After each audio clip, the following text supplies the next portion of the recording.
Makanya dalam salah satu hadis Nabi Muhammad, innama khuluquhul Quran.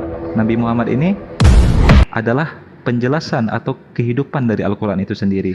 Dari perkataan pengajarannya, dari perbuatannya, dari keputusan-keputusannya, itulah penjelasan Al-Quran. Maka ketika Allah menarasikan bahwa pertanda akhir zaman dengan datangnya Isa alaihissalam, dijelaskan dalam hadis nantinya, tidak dijelaskan rinci dalam Al-Quran. Misalnya misalnya gini, Al-Quran memerintahkan kepada orang-orang yang beriman, wa aqimus shalah, maka dirikanlah salat. Tidak dirincikan dalam Al-Quran bahwa salat itu dengan cara berdiri tegak menghadap kiblat, kemudian bertakbir Allahu Akbar, kemudian membaca doa iftitah, Allahumma ba'id baini wa baina. Setelah doa iftitah bacalah Al-Fatihah. Enggak, tapi diajarkan oleh Rasulullah. Allah memerintahkan kita mendirikan solat, maka solat kita yang diperintahkan Allah adalah seperti ini. Rasulullah yang mengajarkan bagaimana caranya. Detil, kalau dalam Islam itu detil. Islam itu mengatur urusan dari Anda bangun tidur sampai Anda tidur kembali, ada aturan dan ada penjelasannya dalam Islam. Iya, tapi itu kan tadi kalau saya simak tadi kan itu cuma dijelaskan dalam hadis, bukan dalam Al-Quran. Al-Quran hadis itu adalah perkataan Nabi untuk menjelaskan bagaimana pengajaran Al-Quran. Sudah mengerti? Nah, sekarang apakah hadis itu adalah firman Allah? Kenapa? Hadis itu adalah sabda Nabi, tetapi berdasarkan pengajaran dan wahyu dari Allah. Oke. Berarti Al-Quran tidak menjelaskan secara pasti, tetapi hadis yang menafsirkan begitu ya tadi. Benar. Nah, terus lalu bagaimana? Kan Al-Quran kan sempurna itu. Kenapa dia tidak? Apa? Al-Quran itu kan sempurna. Kenapa harus dijelaskan? Al-Quran sempurna sebagai petunjuk kehidupan. Penjelasan Al-Quran melalui hadis adalah sempurna sebagai petunjuk pengajaran Al-Quran. Oke. Nah gini Bang, kalau kita berpikir bahwa kitab suci itu benar-benar sempurna, kenapa dia harus bergantung kepada yang lain? Al-Quran adalah kalamullah, dan penjelasan kalamullah yang paling sempurna adalah dari utusan Allah, yaitu Nabi Muhammad, Nabinya langsung. Mengerti? Gini. Saya berikan analogi kepada Anda. Anda sebagai manusia butuh makan tidak? Butuh. Lalu apakah kitab dari Tuhan harus menjelaskan cara membuat makanan adalah dengan merebus nasi, cara merebusnya, air dan beras itu harus seimbang, lalu direbus selama sekian menit. Bukan itu tujuan datangnya Al-Quran. Al-Quran tidak menjelaskan hal-hal remeh-temeh untuk sebuah perkara kehidupan yang lumrah. Tetapi dia adalah petunjuk agar kita mengenal Tuhan yang benar. Al-Quran memberikan petunjuk yang sangat esensi terhadap agar manusia mengenal siapa pencipta mereka. Tidak mempertuhankan Tuhan yang jadi manusia. Itu esensi kedatangan Al-Quran. Jawabannya itu Bang, saya tidak tanya seperti itu. Yang saya maksudkan begini, ketika kita mengakui bahwa kitab suci itu sempurna, yang seharusnya yang sempurna itu yang menjelaskan secara detail, tidak dikaitkan dengan secara detail? Iya, Al-Quran itu detail secara petunjuk. Lalu penjelasan dan pengajaran Al-Quran di paripurna, saya jelaskan dengan kalimat sederhana ya. Al-Quran sangat sempurna sebagai sebuah kitab suci petunjuk kehidupan yang berlaku sampai akhir zaman. Dan bagaimana menjalankan Al-Quran diparipurnakan oleh pengajaran Nabi Muhammad sebagai orang yang Allah utus membawa Al-Quran. Maksudnya mungkin dulu Bang Ali, jadi sempurnanya Al-Quran itu sempurna dalam hal ketauhidan khususnya. Itu mungkin yang dia maksud pertanyaannya. Iya, makanya ada dalam Al-Quran sebuah ayat yang menjelaskan jawaban untuk orang-orang ngeyel seperti ini. Fas'alu ahla dzikri in kuntum la ta'lamun. Maka bertanyalah kepada orang yang memiliki ilmu Al-Quran, ilmu ma'rifatullah, ilmu ma'rifatul Quran, ma'rifatun Nabi. terhadap perkara-perkara yang tidak engkau ketahui. Al-Quran telah memberikan petunjuk tersebut. Maka ketika Anda ingin bertanya, apakah Nabi Isa akan wafat di mana ketika dia datang kedua kalinya? Maka kita merujuk kepada orang berilmu. Oke begini Bang, begini Bang Alia. Nah tadi kan dalam Al-Quran itu mengatakan seperti contoh ya, pada hari Isa dilahirkan, diwafatkan, dan dibangkitkan. Itu kan perkataan Allah. Sebentar Melki, izin Melki, saya mau menyapa dulu yang ada di sini karena ada Bang Zuma di bawah. Aisyah, muslim atau muslim? Muslim atau non muslim? Aisyah. Oke, saya tidak izinkan ada berhala di room saya. Terima kasih Aisyah. Namanya pasti muslimable banget nih. Oke, sekarang kita sapa lagi, ada saudara Albert 28. Ada yang mau disampaikan? Albert. Oke, terima kasih diturunkan ya.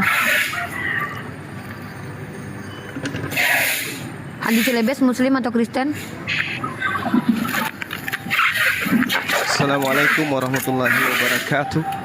Waalaikumsalam. Channel home muslim atau non muslim? Bentar. Siang. Aku mualaf Pak, mualaf. Maaf, standby di bawah dulu ya.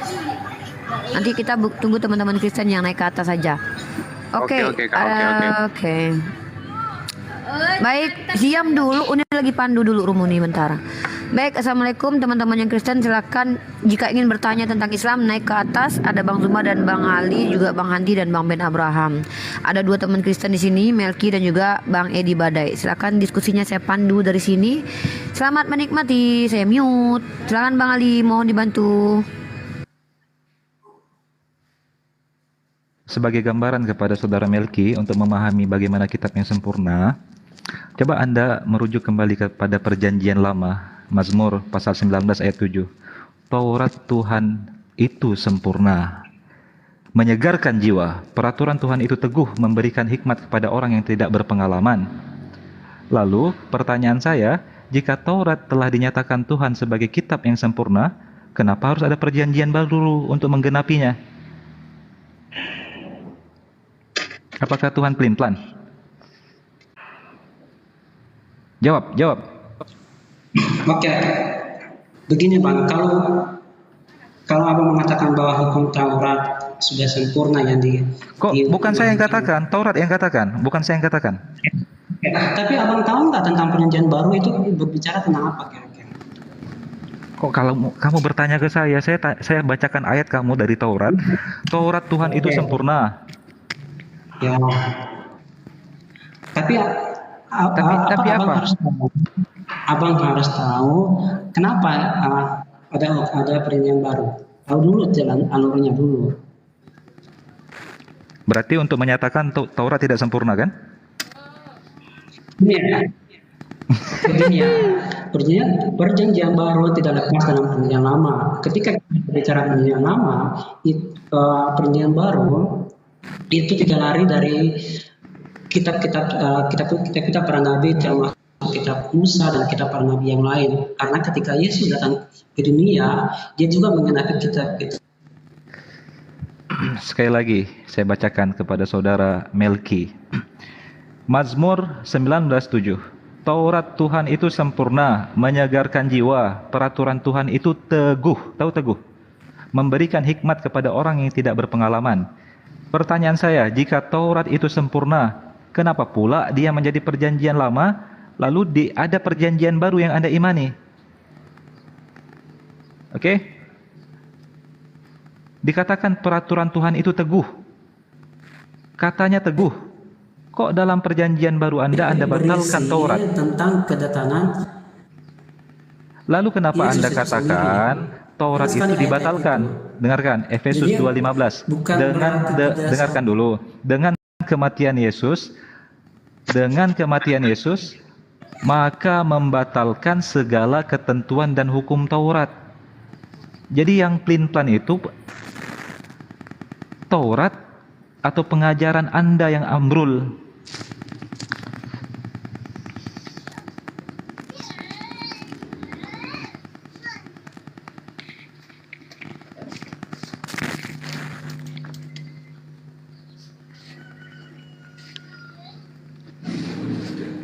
kok diam? Halo, halo. Aku boleh ngomong nggak? Oke, Gurunda silakan Gurunda. Ya, Halo saya. silakan. Oke, Makasih. jadi Makasih, gini. Dinda. Ini siapa? Aku nih. Ya, ini Gurunda Kristen atau Gurunda pihak Muslim nih? Soalnya ada dua Gurunda di sini. Yang satu Edi Badai adalah guru dari para pendeta dan Bang Zuma adalah guru daripada apologet. Siapa nih yang mau bicara nih? Guru dari para pendeta atau guru dari apologet Muslim? Waduh, ini Aku dulu ya. duel Saya- dua saya Gurunda ya. kantor itu ya. Hah? Gini, Silakan Edi Badai. kalau kalau saya kan tidak dari Kristen ya, tapi saya kalau di Alkitab disebutnya sekte jalan Tuhan, Kisah Para Rasul 24 ayat 14. Jadi sekte jalan Tuhan itu meyakini bahwa Taurat itu kan hal lahiriah. Sekte jalan Tuhan itu meyakini bahwa dengan matinya Yesus itu tidak hanya menebus dosa, tapi dia pemberi hayat. Jadi kita orang yang meyakini dari sekte jalan Tuhan, kita ini hidup bukan dari peraturan, tapi roh yang baru. Roh Tuhan yang tidak mungkin salah. Yang salah adalah kita yang lama. Maka kalau bicara dengan orang Kristen, dia akan bingung. Tapi nggak apa-apa, itu bagus. Umat Muslim harus kritis. Nah, jadi dilanjut aja. Ditanyakan tentang bagaimana Taurat, bagaimana perjanjian baru. Dilanjut. Oke, saya pastikan tembak 12 pas Muslim atau non Muslim? Darto Tuyeng Muslim atau non Muslim? Saya Kristen KTP, Bu. Tak pernah Oke, pergi standby, gereja saya. standby. Darto Tuyeng Muslim atau non Muslim? Saya Muslim. Oke, turun ya, jangan hidupkan musik, tolong di mute dulu, jangan ada musik di sini ya. Oke, Darto Tuyeng saya turunkan, izin mohon maaf. Satu slot untuk teman Kristen lagi kalau ada yang request ya, silakan. Bang Zuma silakan, Bang Zuma, ada yang ingin disampaikan dari hasil diskusi tadi?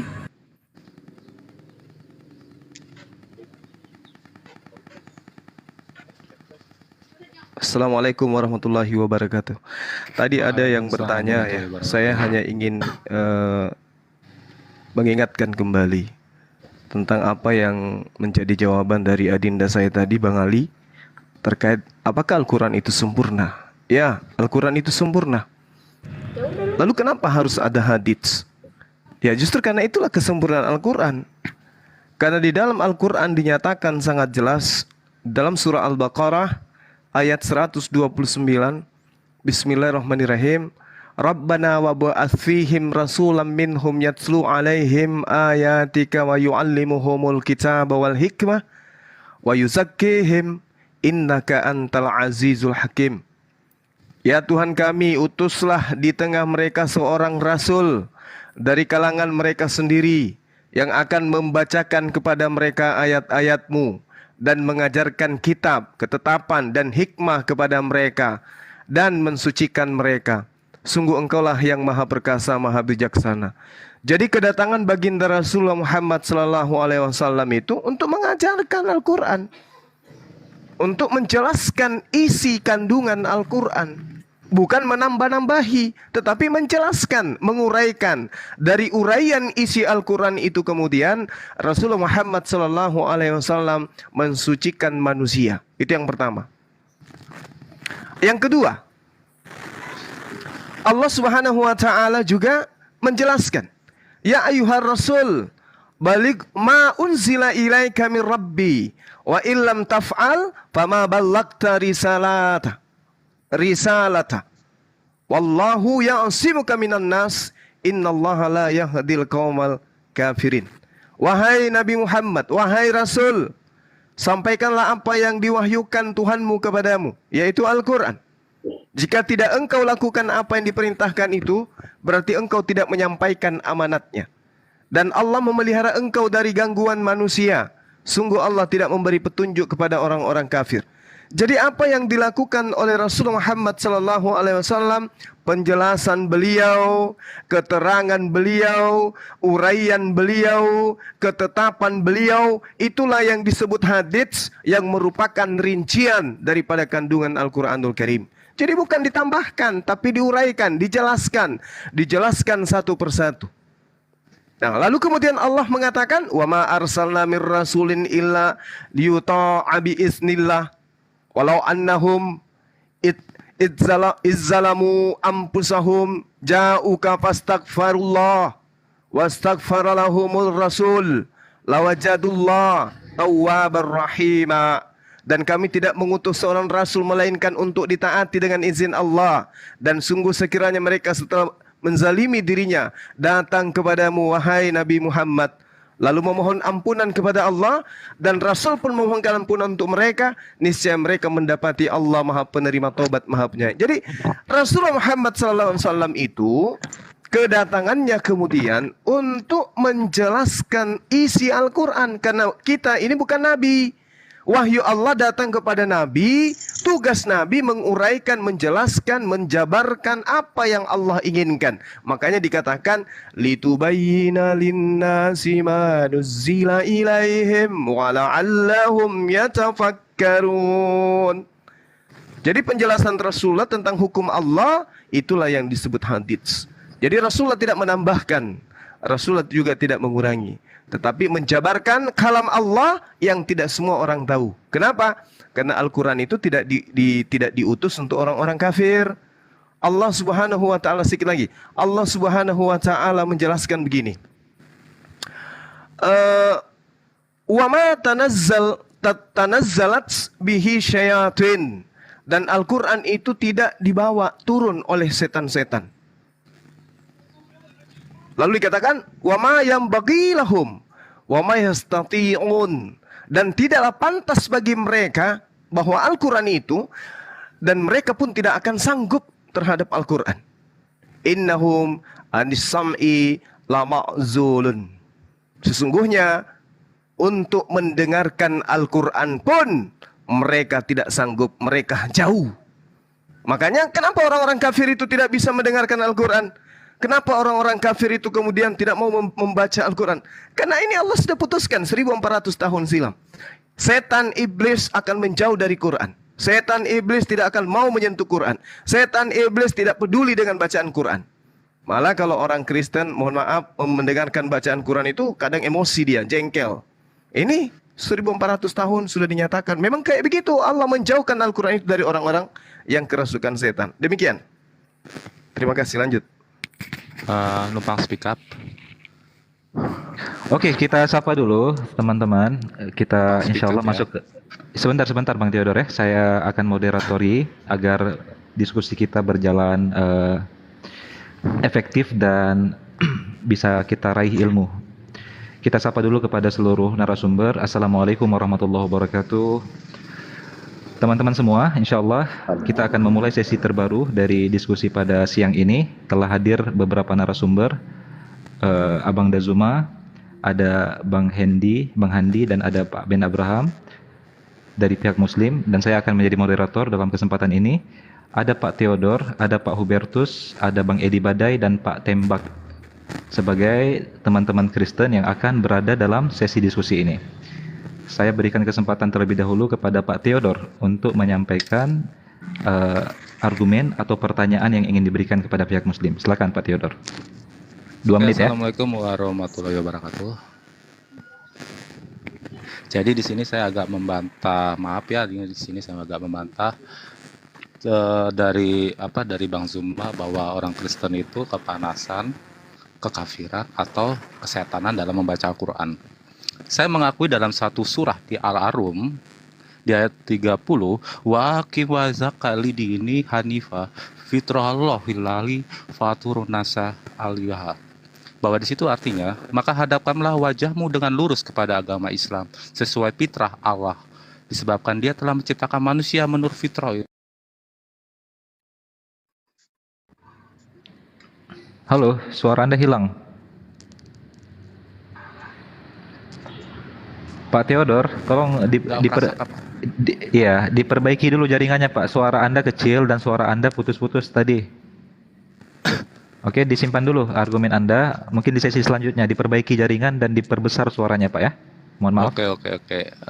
Oke. Di sini sudah jelas belum? Lanjutkan.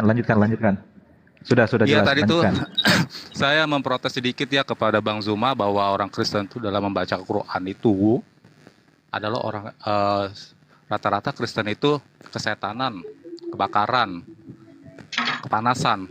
Nggak semua Pak, maaf ya. Di sini saya tidak menggarisbawahi agama itu. Karena di sini pun saya meyakini dari surat Al-Arum ayat 30, la faqim wa zakal lidini wa hinafa fitrallah lihali wa faturah nasa. Maka hadapkanlah wajahmu dengan lurus kepada agama yang di dalam kurung Islam sesuai fitrah Allah, disebabkan dia telah menciptakan manusia menurut fitrah itu. Tidak ada perubahan pada ciptaan Allah. Agama yang lurus tetapi kebanyakan manusia tidak mengetahuinya. Nah, di sini saya mengambil kesimpulan bahwa setiap orang berhak untuk mempelajari agama yang berdampingan dengan hidupnya. Itulah mengapa saya selalu menekankan semboyan, hiduplah dalam agama, beragamalah dalam kehidupan. Jadi jangan mendiskreditkan semua Nasrani, Kristen itu adalah orang-orang kepanasan dalam membaca Al-Quran. Ini sebuah ilmu loh, yang berhak diketahui siapapun secara universal. Begitu juga saya ingin menyampaikan kepada teman Kristen saya, ya, yang dari tadi bolak-balik yang sendirian nggak memahami Alkitabnya sendiri ini. Poin Alkitab itu aja ingin saya tanyakan, apa sih poin dari Alkitabmu itu sendiri? Apakah Alkitab itu hanya dijadikan pegangan, perbandingan, compare, atau dijadikan bacaan cemilan di Anda menonton TV? Dari tadi ini kalian meragukan semua begitu loh, bahwa Alkitab adalah sebagai Torah, sebagai, saya ulang lagi ya, maaf, jaringan ini udah mulai terus ini. Oke Pak, sudah kita tangkap poinnya Pak. Kita tanggapi dulu ya. Silakan Gurunda, Abang Dazuma, ditanggapi apa keberatan dari Theodor. Iya, baik. Jadi kalau saudara kemudian bercerita tentang Al-Quran, kemudian mencoba untuk membaca Quran, meskipun bacaannya itu tulisan Latinnya, ya. Tapi itu bukan berarti Al-Quran itu gugur dalam menyampaikan kalam Allah. Itu fakta. Orang Kristen mana ada yang suka bacaan Quran? Gak suka bacaan Quran itu. Saya suka, Ya. Pak. Ya, berarti itu tanda-tanda Anda akan mendapatkan hidayah. Simple kan? Yang dimaksud di dalam pemahaman kami terhadap Al-Quran ini, Allah Subhanahu wa taala menjelaskan kepada kami umat Islam melalui Al-Quran bahwasanya ketika datang Al-Quran itu dijelaskan oleh Allah, wa ma tanazzalat bihi syayatin, dan Al-Quran itu tidaklah dibawa turun oleh setan-setan, wa ma yambagi lahum wa ma yastati'un, dan tidak pantas bagi mereka, bahwa Al-Quran itu tidak pantas bagi mereka dan mereka pun tidak akan sanggup. Innahum anis sam'i lama'azulun. Sesungguhnya untuk mendengarnya pun mereka dijauhkan. Jadi kalau ada orang Kristen sekarang yang suka mendengarkan Quran, Masya Allah, itu tanda-tanda hidayah. Itu tanda-tanda hidayah. Karena kenapa? Mohon maaf, Al-Quran sendiri yang menerangkan kepada kami umat Islam bahwasanya kedatangan daripada setan itu turun di atas muka bumi, ya itu untuk para pendusta. Hal unabbi'ukum ala man tanazzalus syayatin. Maka maukah aku beritakan kepadamu, kepada siapa iblis-iblis ini diturunkan? Tanazzalu ala kulli affakin azim. Mereka, setan itu turun kepada setiap pendusta yang banyak berdosa. Jadi kalau Anda belum banyak dosanya, ya kemungkinan saja setan tidak diutus untuk Anda. Tapi kalau Anda yang mengatakan Bible, terjemahan yang ada di tangan saudara itu adalah firman Tuhan, itulah pendusta itu. Karena itu bukan firman Tuhan itu.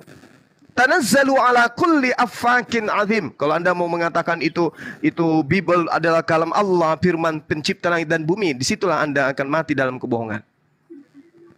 Ya, jadi saya katakan, ketika saudara membaca surah apa tadi? Surah Ar-Rum ayat 30. Bismillahirrahmanirrahim. Fa'akim wajhaka lid-dini hanifan fitratallah lati fataran nas 'alaiha la tabdila li khalqillah dzalika ad-dinul qayyim walakinna aktsaran nas la ya'lamun. Maka hadapkan wajahmu dengan lurus kepada agama Allah, agama Islam. Sesuai dengan fitrah Allah. Disebabkan dia telah menciptakan manusia menurut fitrah itu. Tidak ada perubahan pada ciptaan Allah. Itulah agama yang lurus. Tetapi kebanyakan manusia tidak mengetahui. Ini jelas ini. Jadi kalau saudara sudah belajar mendengarkan Al-Quran, belajar membaca Quran, subhanallah, itu tanda-tanda dapat hidayah. Silakan. Silakan Pak Theodor. Disampaikan bagaimana perasaannya terhadap Al-Quran. Kalau untuk menerangkan bagaimana perasaan saya dengan Al-Quran, saat ini saya menjadikan Al-Quran sebagai penambahan ilmu ya. Karena menjadi seorang yang mendapat hidayah juga tidak mudah. Suaranya kecil Pak, gedein dikit. Jadi kalau untuk menjelaskan bagaimana my feel about Al-Quran, Quran, saya terima itu sebagai tambahan ilmu untuk saya mengkaji dalam pemikir dan logika saya. Sebab yang saya tahu, yang saya paham, Islam adalah agama yang sangat logika. Tapi untuk kedepannya, bagaimanakah saya mendapatkan proses hidayah, itu tidak semudah untuk mengembalikan telapak tangan. Perlu banyak kajian, saya akui. Mohon maaf ya, dikoreksi ya. Karena manusia bukan tempatnya yang sempurna. Jadi dua ilmu ini adalah memang betul-betul baik dari Kristen atau dari Islam. Masih saja sebentar Pak. Untuk menuju kebenaran. Itu Baik, terima kasih Pak Theodor. Tolong yang lain yang belum saya berikan kesempatan bicara, Hubertus, Pak Pengamen, Pak Edi Badai, di mute dulu biar tidak bocor suara dari luar ketika kita sedang berdiskusi ya. Oke. Pak siapa nama satu? Pak Tembak, di mute dulu Pak Tembak, tolong. Pak Theodor, apa yang menjadi kebimbangan Anda sekarang? Bisa dijelaskan kepada kami? Kebimbangan dalam konsep apa ini Pak Ustadz Ali? Dalam konsep Anda berada dalam keyakinan Anda, tapi Anda merasakan kesejukan dan ilmu dari Al-Quran. Bukankah setiap manusia itu sebagai manusia yang berakal adalah mencari tahu segala macam ilmu? Karena intinya begini, saya pernah mendengar dalam saat kematian sebelum manusia menuju alam barkah, itu ada seorang malaikat menanyakan, man robuka. Nah, ini yang belum saya temukan di konsep agama lain. Bagaimana proses kematian menuju alam barzah hingga ke padang mahsyar, hingga melewati siratal mustaqim. Nah, ini saya tertarik untuk mempelajari. Gitu. Jadi saya compare dengan Alkitab, yang kajian-kajian Alkitab. Nah, ini bagus untuk sebagai modal kita, ilmu pengetahuan kita. Jadi kita tidak berdebat kosong, tidak berdiskusi, tapi mengilhami diri kita bahwa manakah yang terbaik pada akhirnya. Baik, saya tangkap poinnya. Silakan Abang Dazuma diberikan tanggapan dari perspektif Islam. Ya, baik. Nah, inilah yang saya katakan tadi. Ketika ada sahabat kita, umat muslim yang kemudian senang kemudian dengan bacaan Quran, ya coba lihat paparan saudara kita ini. Ternyata dia belajar gitu loh. Artinya, apa yang diterangkan oleh Al-Quran, litubayyina linnasi ma nuzzila ilaihim wala'allahum yatafakkarun. Karena Al-Quran itu memang diturunkan, diwahyukan oleh Allah untuk seluruh umat manusia. Mau dia Hindu, Buddha, Kristen, pokoknya manusia. Al-Quran itu untuk seluruh manusia. Apa penjabarannya kemudian? Agar manusia itu berpikir. Nah, ini sahabat kita, saudara kita, Theodore, betul apa yang saya katakan. Kecuali beliau ini mendekati hidayah. Karena hidayah itu adalah upaya manusia untuk melembutkan hatinya menerima kebenaran. Kebenaran Islam. Itulah hidayah itu. Melembutkan hati. Nah, ketika saudara mengatakan, ya saya belajar. Saya ingin tahu. Apapun itu. Pelajari Islam, pelajari Hindu, pelajari Buddha, Kristen, Katolik. Itu tanda-tanda orang yang bakal mendapatkan hidayah. Jadi dia meninggalkan sifat kesombongan dalam diri. Tidak ego terhadap iman. Wah, pokoknya saya di sinilah iman saya. Kristen, saya Kristen, pokoknya mati dalam Kristen. Tidak seperti itu. Makanya Al-Quran itu menjelaskan, wa qulil haqqu mir rabbikum. Katakan kepada seluruh manusia, wahai Nabi Muhammad, katakan kepada mereka, kebenaran itu datang dari Tuhanmu. Jadi kebenaran itu sudah datang. Kebenaran itu sudah nyata. Apa kata Allah? Faman syaa falyu'min. Barang siapa yang mau beriman, silakan mau beriman. Itu jelas itu. Wa man syaa falyakfur. Dan barang siapa yang ingin kufur, menghendaki kekufuran, ya silakan. Biarkanlah dia dalam kekufuran. La ikraha fiddin, jangan dipaksakan. Nah, lalu kemudian Allah mengatakan apa di balik semua itu? Yang mau beriman silakan beriman, yang mau kufur silakan kufur. Kaidah-kaidah ini kemudian ada tempat kembalinya, ada upah bagi mereka. Ini yang dijelaskan oleh Al-Qur'anul Karim. Maka api neraka adalah untuk orang yang zalim. Apa orang zalim itu? Sudah tahu kesalahan tapi tetap ngotot berdiri di atas kesalahan. Sudah tahu kebenaran tetapi tidak mau meraih kebenaran itu. Lalu kemudian orang-orang kafir, orang-orang kufur. Siapa mereka? Orang yang menutup dirinya kepada Allah. Orang yang menutup dirinya kepada baginda Rasul Muhammad SAW. Itu di tempat, itu disiapkan neraka. Lalu yang orang beriman, yang tadinya dalam keadaan ateis, yang tadinya dalam keadaan kufur, yang tadinya menyembah manusia dan seterusnya, menyembah batu, menyembah pohon. Begitu didatangkan padanya Al-Quranul Karim, dia belajar dengan tekun. Dia tidak mau terpengaruh dengan oknum-oknum Islam.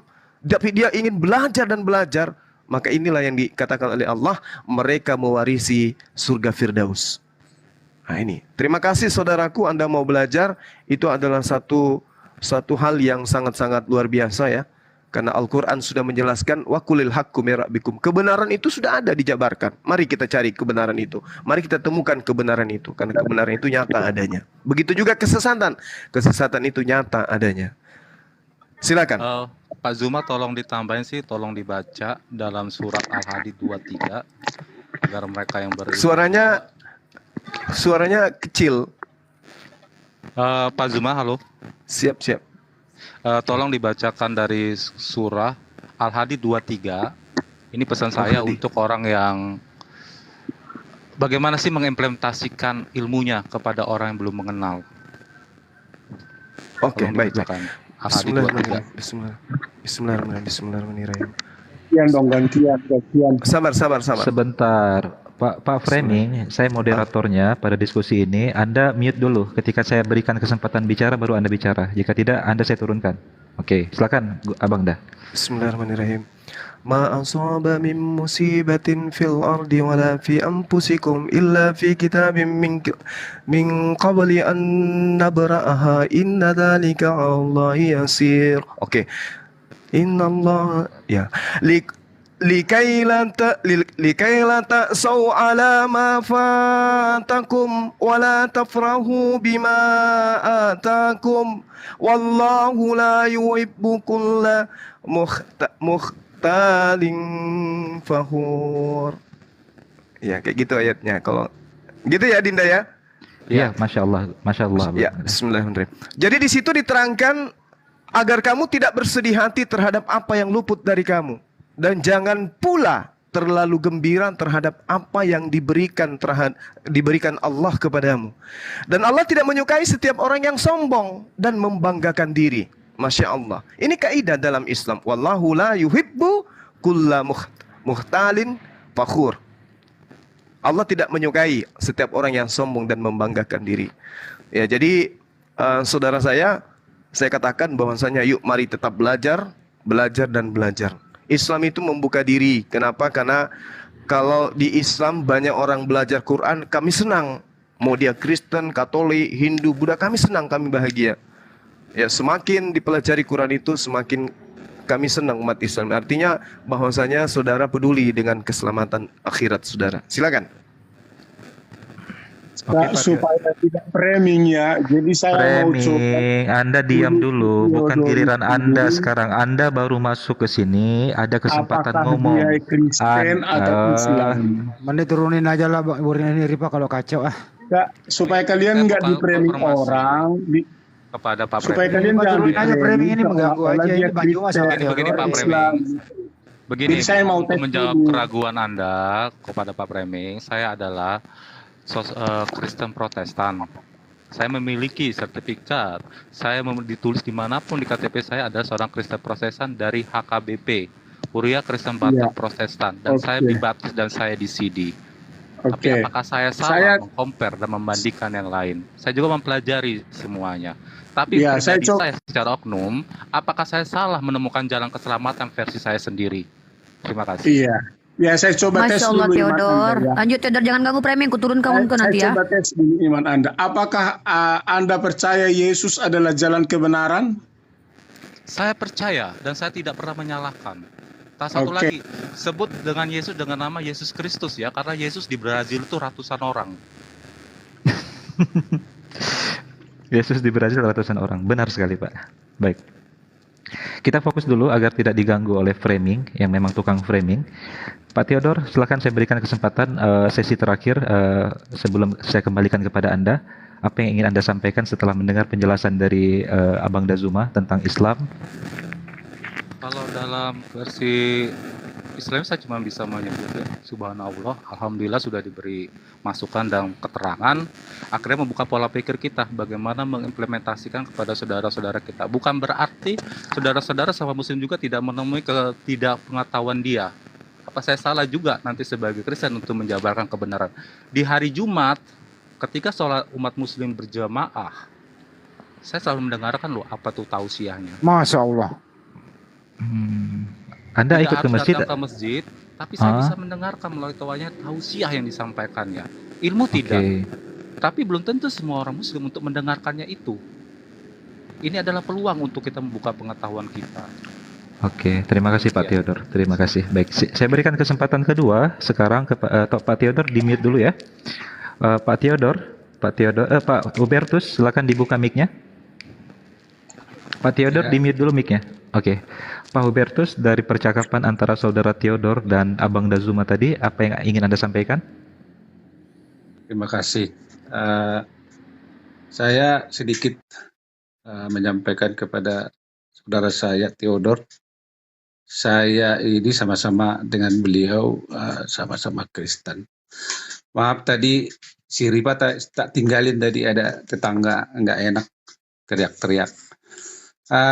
Begini, saya terus terang kalau ditanya hafal Alkitab nggak, saya tidak hafal sedikit pun. Tapi yang diajarkan oleh guru-guru saya atau imam-imam saya bahwa kitab suci itu cukup kamu baca, renungkan, dan lakukan. Itu aja. Jadi itu yang saya lakukan setiap hari. Jadi berhubungan dengan apa yang dikatakan Bang Juma tadi, saya agak sedikit tergelitik apa yang dikatakan Bang Juma, bahwa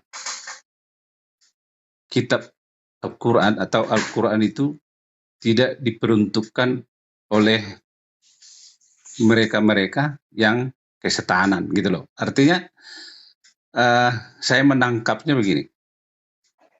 Kami ini yang orang Kristen itu menurut Bang Juma tidak mau mendengarkan Al-Quran, apalagi untuk membaca. Jadi bisa saya garis bawahi bahwa kalau seperti itu kami ini grup setan, berarti grup setan gitu loh. Kalau saya tanggap di perkataan Bang Juma tadi. Nah, kalau saya total penduduk dunia ini 6 miliar, lebih banyakkan setan daripada tadi yang dikatakan Bang Juma yang memang taat kepada Allah tadi gitu loh. Nah, tolong Bang Juma mungkin bisa menjelaskan, karena yang dijelaskan itu kurang begitu pas menurut saya gitu. Kalau memang kami ini... Oke, saya tangkap poinnya, sudah saya tangkap. Terima kasih Pak Hubertus. Silakan Abang dah menanggapi apa yang difahami oleh Pak Hubertus dari pemaparan Abang dah tadi. Silakan Abang dah. Iya, baik. Jadi gini Pak. Pertama saya mohon maaf dulu ya. Bahwasanya pernyataan saya itu mungkin membuat saudara saya ini di samping merasa geli juga tersayat dengan pernyataan saya. Namun izinkan saya membacakan sebuah ayat dalam Al-Qur'anul Karim. Allah Subhanahu wa taala menjelaskan kepada kami umat Islam, bismillahirrahmanirrahim. Fabima naqdihim mitsaqahum la'annahum wa ja'alna qulubahum qasiyah yukharrifunal kalima an mawadi'i wa nasu hazzam mimma zukkiru bih wa la tazalu tattali'u ala kha'inah minhum illa qalilan minhum fa'fu anhum wasfah innallaha yuhibbul muhsinin. Tetapi karena mereka melanggar janjinya, maka kami melaknat mereka dan kami jadikan hati mereka keras membatu. Mereka suka mengubah firman Allah dari tempatnya, dan mereka sengaja melupakan sebagian pesan yang telah diperingatkan kepada mereka. Engkau, Nabi Muhammad, senantiasa akan melihat pengkhianatan dari mereka, kecuali sekelompok kecil di antara mereka yang tidak berkhianat.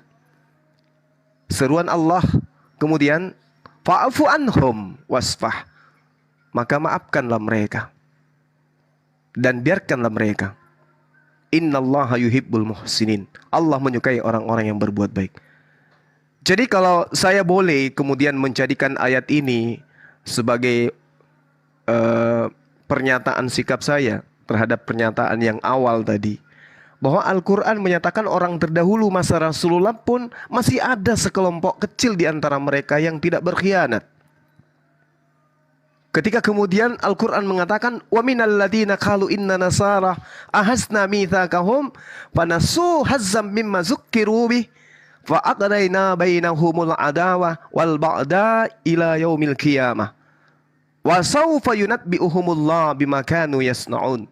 Di antara orang-orang yang mengatakan kami ini adalah orang Nasrani, kami telah mengambil perjanjian mereka, tetapi sengaja mereka melupakan sebagian pesan yang telah diperingatkan kepada mereka, maka kami timbulkan permusuhan dan kebencian di antara mereka hingga hari kiamat.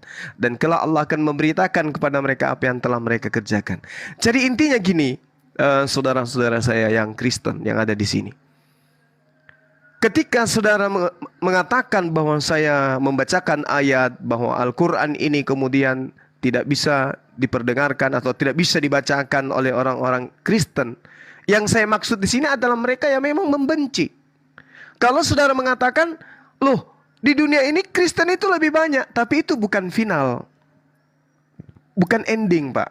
Hari ini bukan menjadi ending dari semuanya.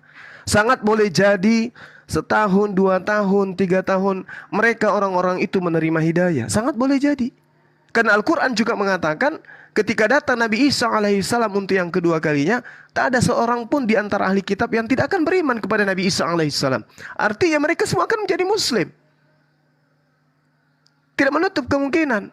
Kalau Bapak melembutkan hati, duduk dengan perkara yang benar, belajar Bible dengan baik, membuka hati mencari kebenaran itu, saya yakin, seyakin-yakinnya ketika Bapak rajin membaca minimal terjemahan Al-Quran dan menggunakan akal sebagai filter untuk menerima itu, insya Allah Anda akan mendapatkan hidayah. Saya kira gitu. Silakan.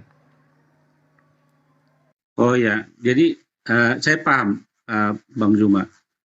Tadi Bang Juma mengatakan di awal tadi bahwa siapa saja di luar Islam yang berbuat baik, ya pasti itu adalah orang-orang yang disukai oleh Allah juga. Dan siapa saja yang suka membaca atau mengartikan arti dari Quran itu tidak baik. Nah, pertanyaan saya begini, buat Bang Juma, kalau ada saudara-saudara kita, terutama mungkin yang banyak di media ini ya, mereka membuka kitab suci atau Bible, mengartikan, mengangkat ke forum, bahkan memperdebatkan. Bagaimana pandangan Bang Juma di situ? Itu Bible loh ya, bukan Quran, tapi Bible yang kami punya, seperti itu. Apakah maksud Bapak menyindir saya?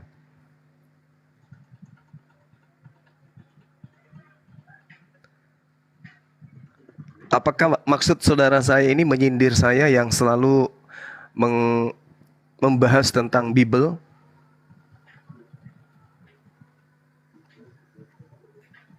Ya, karena gini, fenomena yang ada, yang perlu kita pahami. Ini dua mata rantai agama yang ada di Indonesia yang kita perbincangkan.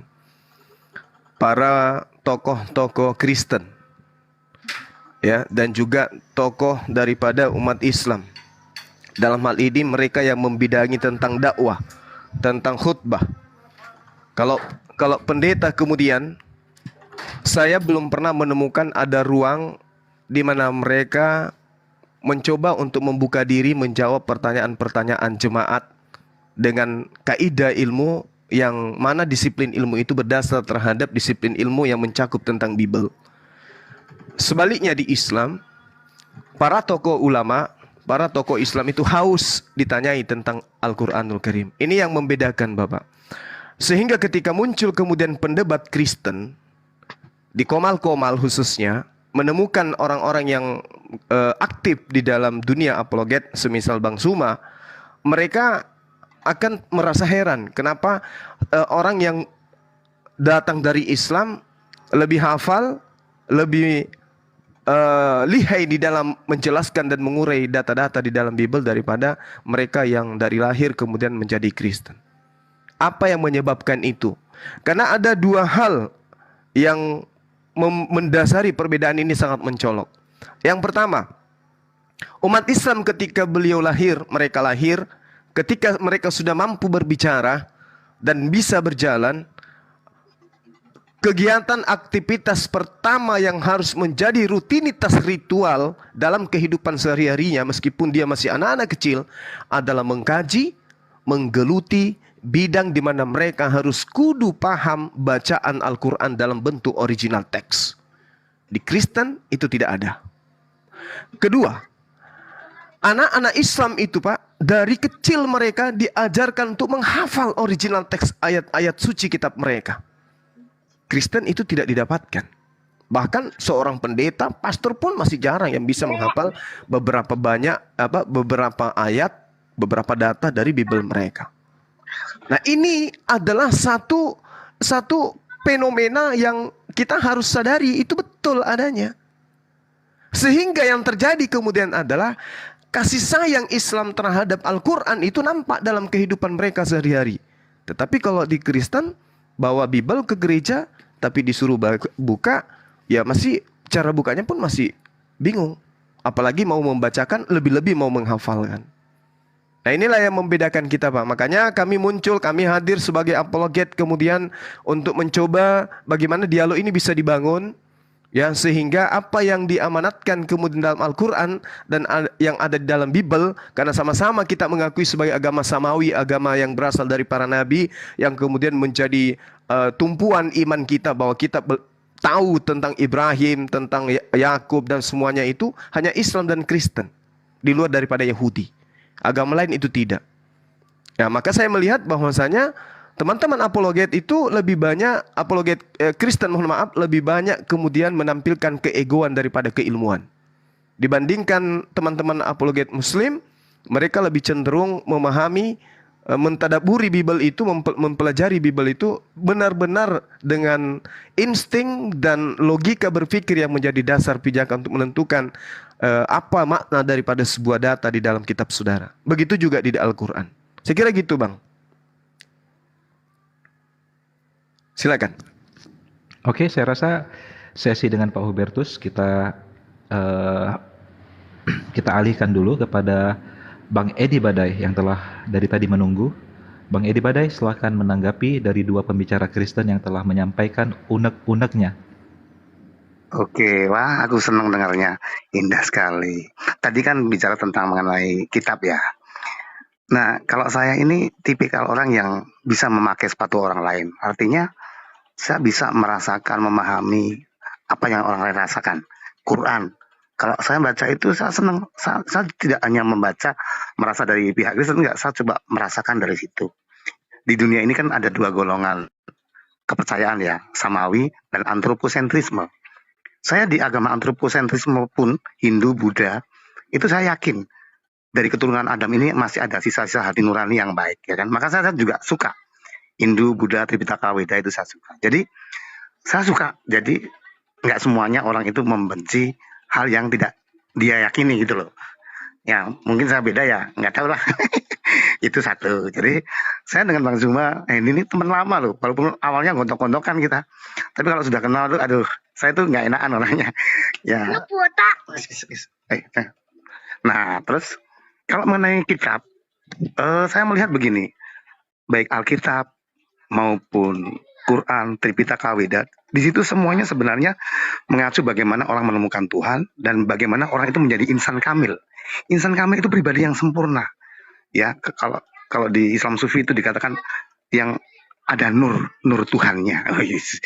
Kalau di Kristiani itu hidup oleh kehidupan roh ilahi. Nah, saya suka dan saya masih melihat sebenarnya kitab-kitab itu seperti Bang Zuma bilang, itu sebenarnya Bang Zuma mau ngomong bahwa kitab-kitab itu umum, terbuka untuk semua. Dan saya sendiri mengatakan Alkitab itu bukan milik orang Kristen, bukan milik orang Yahudi, itu milik alam semesta. Jadi biarlah kita itu menggali loh. Nah, belum tentu orang yang di Alkitab itu bisa mendapatkan inti di Alkitab. Belum tentu juga orang yang di Islam mendapatkan inti yang di Quran. Tergantung dia mencarinya. Nah, jadi, bagaimana kalau dengan berdialog itu kita saling caci mencaci, kita nggak dapat ilmu dong, ya kan? Nah, makanya ayo kita saling menghormati lah. Aku seneng ini di grup Umi Rifa ini aku baru menemukan ya, aku seneng nih. Nah kalau saya itu orang yang senang lihat semuanya dan saya melihat bahwa di dalam kitab-kitab itu kan masih ngomong tentang Tuhan yang di luar tuh. Nah sebenarnya di implisitnya ada yang mengacu bahwa Tuhan itu bisa di dalam Anda. Nah Anda menjadi insan kamil dan bisa mencintai semua makhluk dalam perbedaan. Itu indahnya. Lanjut. Oke, silakan Pak Tembak. Ada yang mau ditanyakan kepada Abang Dazuma? Pak Tembak. Halo. Iya, silakan. Apa yang mau ditanyakan atau mau dinyatakan? Jadi begini Pak, saya mau bertanya kenapa Kristen disebut kafir dan kenapa Kristen masuk neraka selama-lamanya. Sedangkan yang saya tahu Tuhan Maha Pengasih dan Maha Penyayang. Itu saja. Kalau jawabannya pas nanti Pak, saya akan masuk mu'alaf saya Pak. Saya Kristen tapi tidak percaya itu Tuhan Yesus. Karena apa? Waktu kecil saya ditipu-tipu, dikasih-kasih.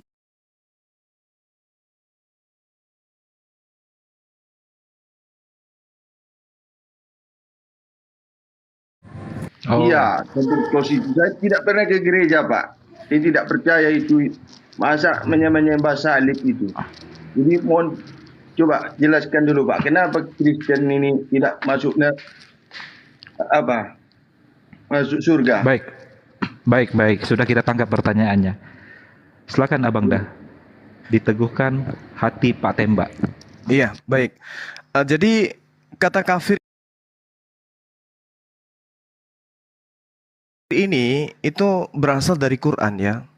Dari huruf kaf, fa dan juga ra yang artinya tertutup atau terhalang. Nah, kenapa sahabat Kristen itu disebut kafir? Karena teman Kristen menutup diri terhadap ajaran yang ada di dalam Al-Quran. Nah, kalaupun kemudian Anda mengatakan, lah kami kan tidak beriman. Nah, itulah dia. Sedangkan aturan Tuhan, ketetapan Tuhan kepada para nabi, termasuk yang termaktub di dalam terjemahan yang Anda punya dari kitabnya orang Yahudi, itu syarat dengan ketentuan, syarat dengan ketetapan, syarat dengan hukum-hukum yang kudu wajib kemudian dijalankan kepada siapa hukum itu diberikan. Kristen kemudian datang tidak ditujukan kepada mereka tentang hukum Tuhan di dalam Torah ini, tetapi mereka mengambil data-data itu untuk dijadikan sebagai landasan di dalam berkristen. Bahwa kami adalah umat penggenapan daripada apa yang ditetapkan Tuhan di dalam perjanjian yang datang kepada Nabi Musa alaihissalam. Atau perjanjian lama menurut teman Kristen. Jadi kafir itu adalah orang yang menutup diri dari ketetapan Tuhan. Ini Terbalik di Islam, Bang. Ini kebalikan di Islam. Makanya Islam itu disebut Muslim. Muslim itu adalah orang yang berserah diri. Orang yang berserah diri kepada perintah Tuhan. Karena hanya dengan berserah diri kepada Tuhan, kemudian orang itu akan cinta kepada Tuhannya. Di dalam Al-Quran dijelaskan dalam surah Al-Ma'idah, surah Ali Imran ya, maaf, Ali Imran ayat 31 kalau nggak salah. Di situ Allah Subhanahu wa taala mengatakan dalam perintahnya kepada Rasulullah Muhammad sallallahu alaihi wasallam. Saya jabarkan sedikit, mohon izin. Bismillahirrahmanirrahim. Qul in kuntum tuhibbunallah. Katakanlah kepada manusia, kepada mereka, wahai Nabi Muhammad, jika kamu mencintai Allah. Di situ ada kata tuhibbu. Ada kata cinta di sana. Jadi cinta ini adalah sesuatu yang memang sangat luar biasa yang dimiliki oleh manusia. Cinta kepada anak, cinta kepada istri, cinta kepada harta, cinta kepada kekayaan, cinta kepada jabatan, membuat manusia itu bahagia. Damai orang itu ketika mereka cinta. Qul in kuntum tuhibbunallah fattabi'uni. Jika engkau mencintai pencipta langit dan bumi ini, kata Allah, perintahkan kepada mereka agar mereka ikut kepadamu. Fattabi'uni, serukan agar mereka ikut padamu. Katakan, fattabi'uni, ikutlah dengan aku. Nah, saudaraku, ketika kemudian Allah mengatakan kalau manusia yang ada di atas muka bumi ini yang kau temui wahai Nabi Muhammad, yang sampai pengabaran ajaranmu sampai kepada mereka, wahai Muhammad, Nabi Muhammad, kalau mereka mencintai penciptanya, katakan agar mereka ikut kepadamu. Ketika ikut kepada Rasulullah, berarti kita harus masuk ke dalam agama cinta. Apa agama cinta itu? Islam. Kenapa Islam dikatakan agama cinta? Karena Islam penuh dengan aturan. Karena Islam penuh dengan syariat, Islam penuh dengan ketentuan, Islam penuh dengan ketetapan, Islam penuh dengan hukum-hukum. Bagaimana kita mendapatkan seorang istri yang kita cintai? Diberikan syarat. Wahai kekasihku, jika engkau ingin mempersuntingku, belikan aku sebuah cincin, belikan aku sebuah rumah, jadikan aku seperti ini. Itu kita akan lalui. Kenapa? Karena kita cinta. Allah menguji kita dengan ketetapan. Seberapa cinta kita kepada Allah, diberikan hukum. Jangan engkau makan babi. Kalau cinta kepada Allah, jangan cari pembenaran untuk menghalalkan larangan. Itu cinta. Makanya Islam itu disebut agama cinta. Saya, Bang Suma, menyebutnya agama cinta. Jadi, saudara, agar kita bisa menerima beban-beban yang datang dari Allah pencipta kita, harus penuh dengan cinta. Bagaimana mungkin kemudian umat Islam banyak tidur, kemudian dia diseru Allahu Akbar, Allahu Akbar, as-salatu khairum minan naum. Kalau bukan karena cinta, mustahil orang Islam itu bangun di subuh hari. Mustahil. Karena cinta. Makanya Islam itu agama cinta. Cintanya kepada Tuhannya sehingga membuat rutinitas kehidupannya hanya ibadah, ibadah, ibadah, ibadah. Apa buah daripada cinta? Kasih sayang, damai sejahtera. Tapi kalau kita membangkang perintah Tuhan dengan embel-embel, oh ini ada korban untuk menebus, untuk membatalkan semua itu. Na'udzubillah, summa na'udzubillah. Itu bukan agama cinta. Nah, syariat Islam, sedikit lagi Bang. Syariat Islam itu adalah kendaraan menuju cinta. Apa syariat Islam itu? Ya ketetapan, hukum-hukum. Ya, itulah kendaraan menuju meraih kepada cinta. Makanya Rasulullah diajarkan oleh Allah, Qul in kuntum tuhibbunallah fattabi'uni. Kalau dia mencintai aku, katakan kepada mereka, fattabi'uni, ikutlah kepadaku. Kalau aku memerintahkan engkau ibadah dengan cara sujud, maka sujudlah dalam beribadah. Nah, orang-orang ini Bang disebut Muslim. Sama di dalam Galatia 4 nomor 4. Yesus itu takluk kepada hukum Tuhan, hukum Taurat. Dia taat sampai mati. Di Galatia 3 dikatakan seperti itu. Yesus itu adalah makhluk Tuhan yang suci. Taat dia kepada perintah Tuhan sampai dia mati. Makanannya melakukan perintah Tuhan. Tak ada yang dia langgar. Itulah yang disebut Muslim. Sementara teman-teman saya Kristen adalah golongan kafir yang mencari sebab musabab supaya hukum Tuhan itu tidak berlaku bagi mereka. Makanya dikatakan dalam Galatia 5 nomor 1, dengan matinya Yesus, dia telah membebaskan kita dari ketetapan-ketetapan dan memerdekakan kita dari kuk penghambaan. Jadi bagaimana mau ada cinta kalau tidak ada aturan? Bagaimana mau ada cinta kalau tidak ada penghambaan? Nah, inilah yang membedakan antara kita, Islam dan Kristen. Islam agama cinta, Kristen mengaku agama kasih, tetapi tidak memenuhi syarat. Demikian sementara, silakan. Baik, abangku tembak. Abangku tembak. Pertanyaan keduanya, Pak. Silakan. Yang Apa? masuk neraka selamanya nggak pernah masuk surga itu gimana, Pak? Silakan Abang Da. Apa yang menyebabkan seorang manusia kekal dalam neraka? Ya, baik. Di dalam Al-Quranul Karim, kita bahas Al-Quran dulu ya. Di dalam Al-Quran itu dijelaskan oleh Allah Subhanahu wa Ta'ala bahwa orang-orang kafir itu memang betul, ya, mereka kemudian adalah orang yang membenci terhadap ketetapan Tuhan. Bismillahirrahmanirrahim. Innal ladzina kafaru sawa'un 'alaihim a anzartahum am lam tunzirhum la yu'minun. Sesungguhnya orang-orang kafir, orang-orang yang menutup diri, sama saja bagi mereka.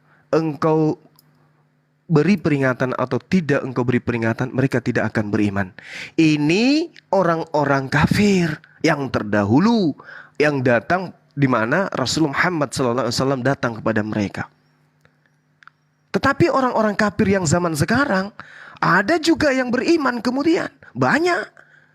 Nah, orang yang mendengarkan kebenaran Al-Quran, sampai kepadanya kebenaran Al-Quran, tapi menutup diri terhadap kebenaran itu, berarti dialah yang disebut orang yang akan kekal di neraka. Khatamallahu ala qulubihim wa ala sam'ihim wa ala absarihim gishawatu wa lahum azabun azim. Allah telah mengunci hati dan pendengaran mereka. Penglihatan mereka telah tertutup dan mereka akan mendapatkan azab yang berat. Lalu bagaimana kemudian orang-orang ini bisa diselamatkan pada zaman sekarang?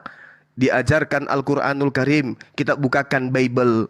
Bible mengajarkan kebenaran menuju jalan keselamatan. Ada di Bible itu.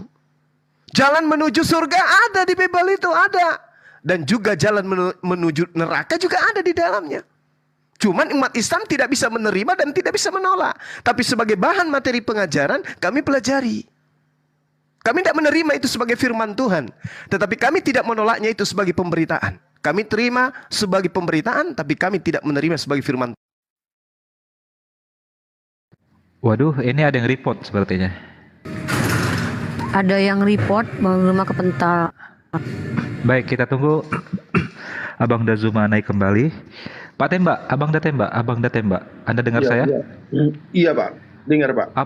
Apakah Anda beriman kepada Tuhan yang Esa, pencipta langit dan bumi, pencipta seluruh makhluk termasuk saya dan Anda? Beriman saya, Pak. Apakah Anda beriman bahwa Tuhan yang Esa tersebut adalah tempat bergantung semua makhluk? Beriman saya, Pak. Tuntun saya menjadi Islam yang sesungguhnya, Pak. Allahu Akbar, subhanallah. Allahu Akbar.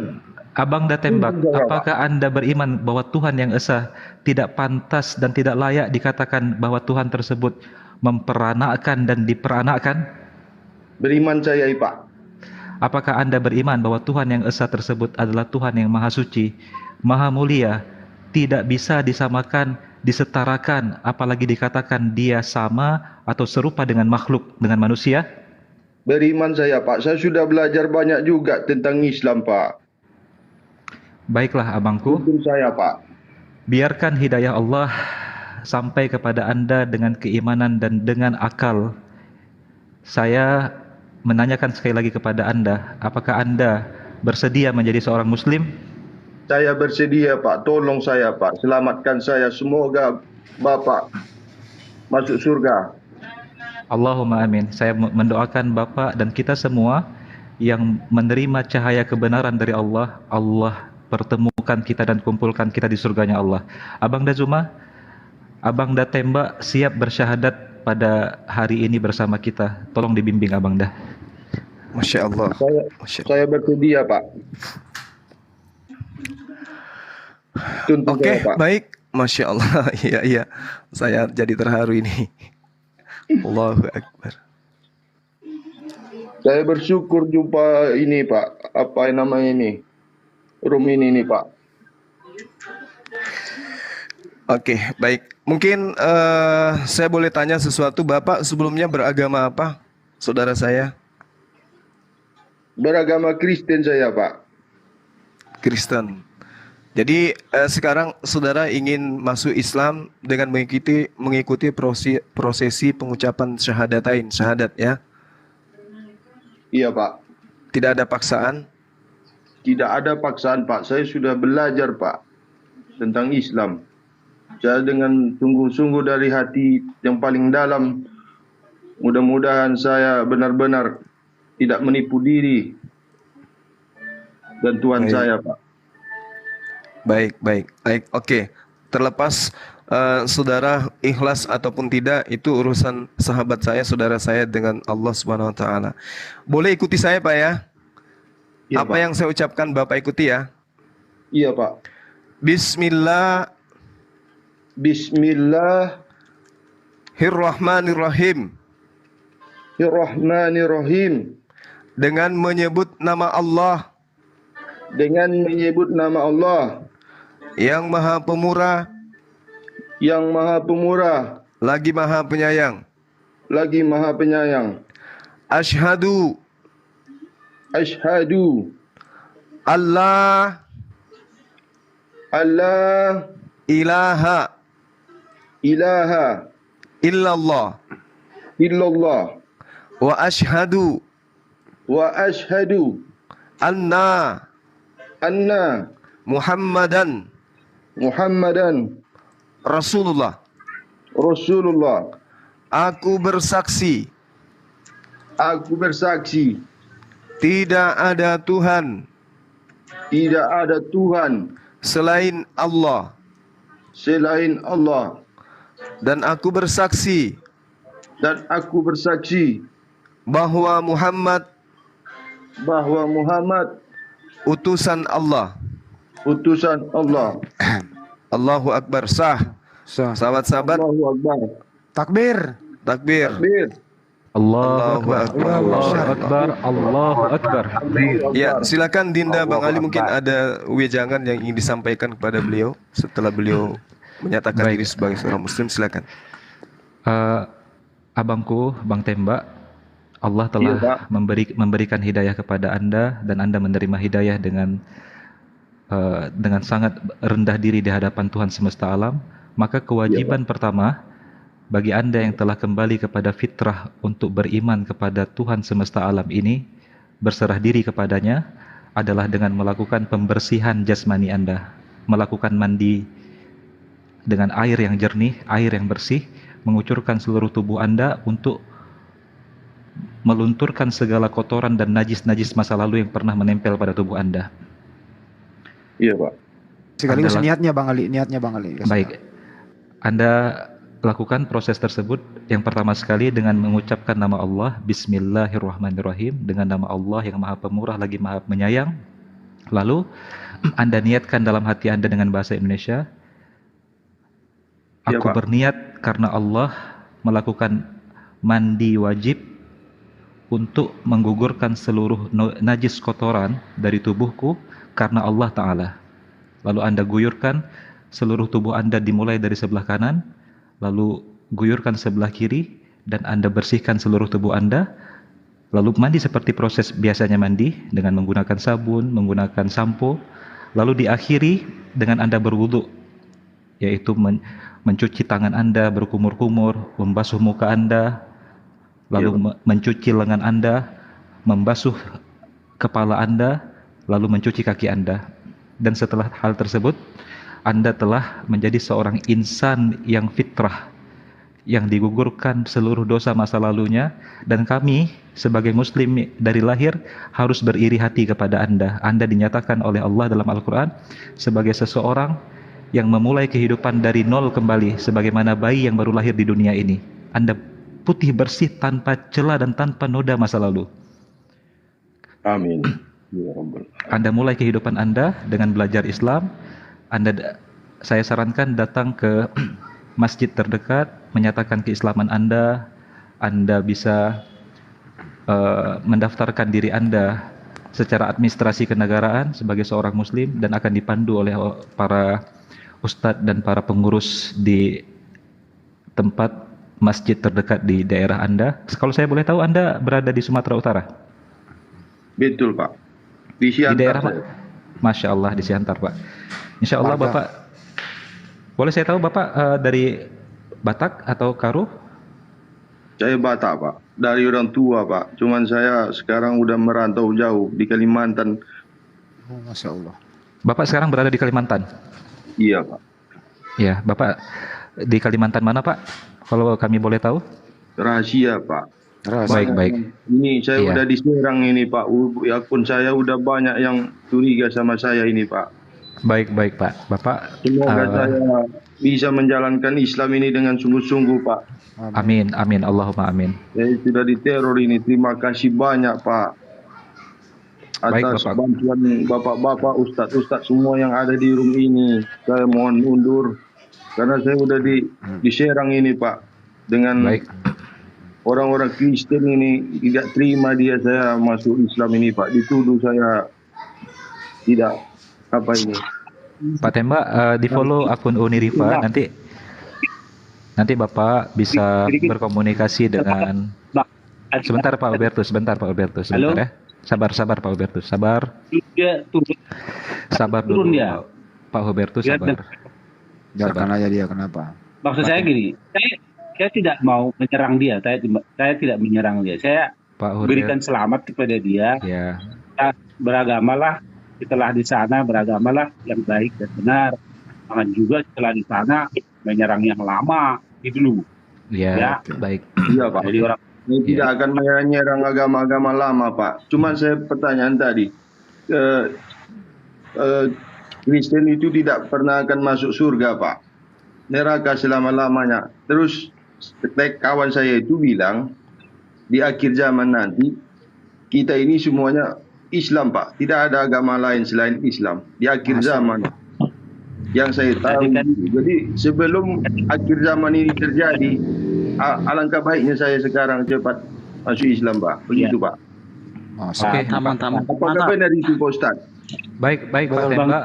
Pak Tembak, tolong di follow akun Bang Zuma, akun saya, dan akun para ustadz-ustadz muslim, termasuk Unirifa. Nanti kita bisa berkomunikasi setelah ini.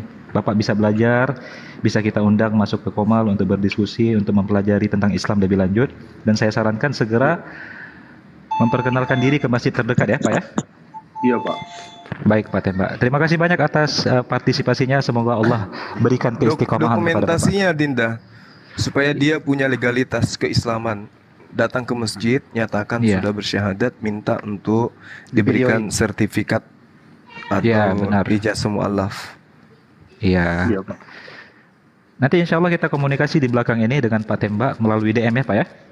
Pak Bu Rifa sudah saya follow. Pak Zuma, Pak Ali belum ini. Saya juga Baik. dong, Pak. Ya, follow Bang Andi, follow Pak Ben Abraham juga. Iya, Pak. Boleh nanya nggak ke Bang Tembak bentar? Satu pertanyaan. Iya, Pak. Kenapa Anda memeluk Islam, Pak? Apa yang mendasarinya, Pak? Itu aja sih. Lingkungan saya Islam, Pak. Lingkungan saya Islam. Apalagi saya mendengar azan itu terhenyuh hati saya, Pak. Masya Allah. Sering dengar-dengar ngaji-ngaji itu di masjid itu. Ada rasa hati saya itu bergetar, Pak. Oh, iya. Semoga ini benar-benar hidayah untuk saya, Pak. Bang Juma, tanggapan Bang Juma? Ya, itulah yang saya katakan tadi, bahwasanya kalau ada yang mengatakan Kristen itu mayoritas, ya itu belum final. Sangat boleh jadi masih banyak teman-teman kita yang akan meninggalkan agama Kristen menuju agama lain kan gitu, termasuk menuju kepada Islam. Jadi kalau kemudian sahabat saya, saudara saya ini, saudara kita Pak Juma, semua. bisa saya ngomong dulu Pak Juma? Ya, silakan. Dulu, kelarin dulu Bang Jumanya lah. Tolong dalam komal Silakan, ini silakan Pak Juma. Oke, silakan. kita tidak memotong orang yang berbicara, Pak Margana, ya. Silakan, Abang De. Iya, baik. Terima kasih. Jadi hidayah itu memang seperti itu adanya. Harus kena di kalbu, hati itu. Memang harus di hati hidayah itu. Karena hidayah itu kan melembutkan hati itu. Ketika hati ini kemudian lembut, menerima sebuah pernyataan-pernyataan ilahi atau kalam ilahi, maka tentu akan tersentuh. Kenapa?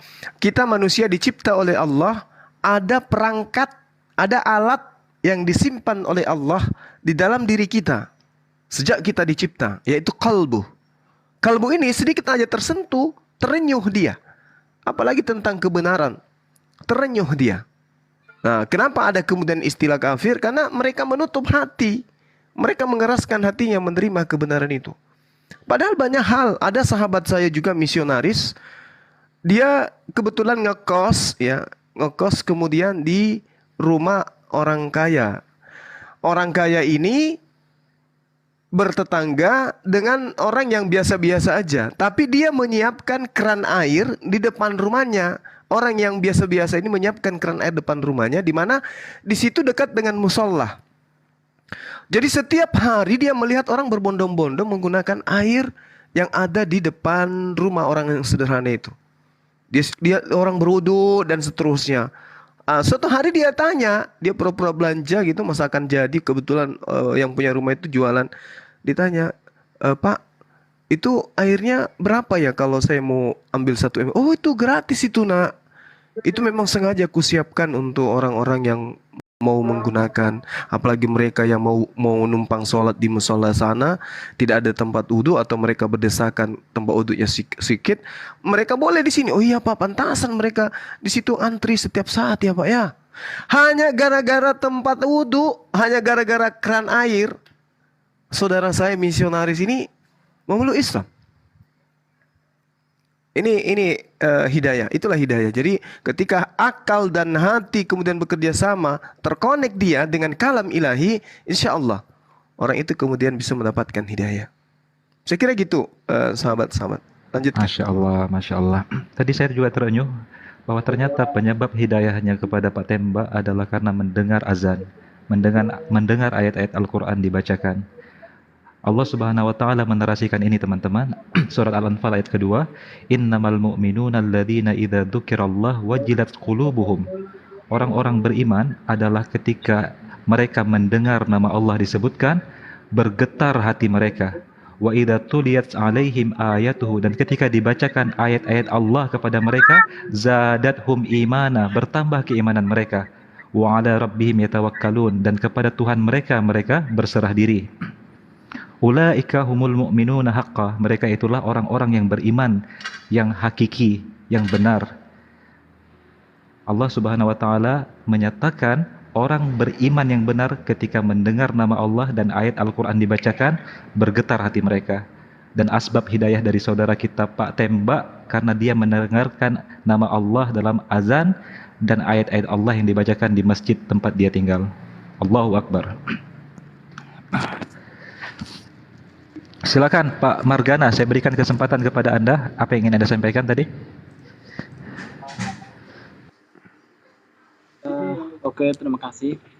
Di sini saya mau menyampaikan di sini kayak saya pertama sekali ini saya mengucapkan selamat dulu untuk Pak Temba tadi ya yang udah keluar ya, Pak Tembak ya. Iya, sudah turun. Selamat. Tapi yang perlu saya sampaikan di sini ya, kalau udah biasanya dari dulu-dulu itu biasanya kalau orang sudah pindah keyakinan, terutama dari Kristen ke Muslim itu biasanya menjelek-jelekkan agama sebelumnya ya, biasanya saya dengar atau saya lihat juga. Tapi perlu saya sampaikan tadi di sini juga yang dibilangkan Pak Tembak tadi, sudah banyak yang meneror saya katanya Gus. Saya lihat tadi dari tadi saya baca-baca komentar nggak ada yang neror-neror itu, nggak ada. Ya, mungkin dia tuh nggak tahu lah, mungkin dia orang betulan mau ke Muslim apa gimana saya nggak tahu. Tapi dari tadi saya lihat komentar nggak ada yang kayak neror itu, nggak ada. Tapi nggak tahu mungkin di akun-akun lain mungkin saya nggak tahu. Oke. Jadi yang kedua gini. Sudah kita tangkap pernyataannya. Silakan Bang Handi. Iya, bro, kalau ada yang mualaf terus Anda mengatakan menjelek-jelekan, saya belum pernah mendengarkan. Mereka di ranah diskusi begitu. Itu satu ya. Kalau misalnya Anda ke Yahya Waloni, itu sudah dalam area, sudah di proses hukum. Tapi kita lihat bagaimana murtadin ini bang, kualitasnya seperti apa. Jadi nggak boleh apple to apple lah, nggak boleh ke personalnya saja. Ya mari kita edukasi lah, kita baik-baik saja semua kan gitu. Gitu ya Pak Margana ya. Jadi nggak boleh ngambil sampel dari person ke person. Kalau mau ingin lihat berapa banyak murtadin yang arogan, waduh nggak bisa kehitung bang. Bahkan ada yang membakar gereja 60 loh murtadin itu. Anda nggak proses loh. Ini bukan lagi menghina, ini membakar gereja Anda kok dibiarkan, malah jadi narasumber gitu. Jadi tolonglah bersikap adil dalam menyampaikan. Itu sih dari saya, makasih.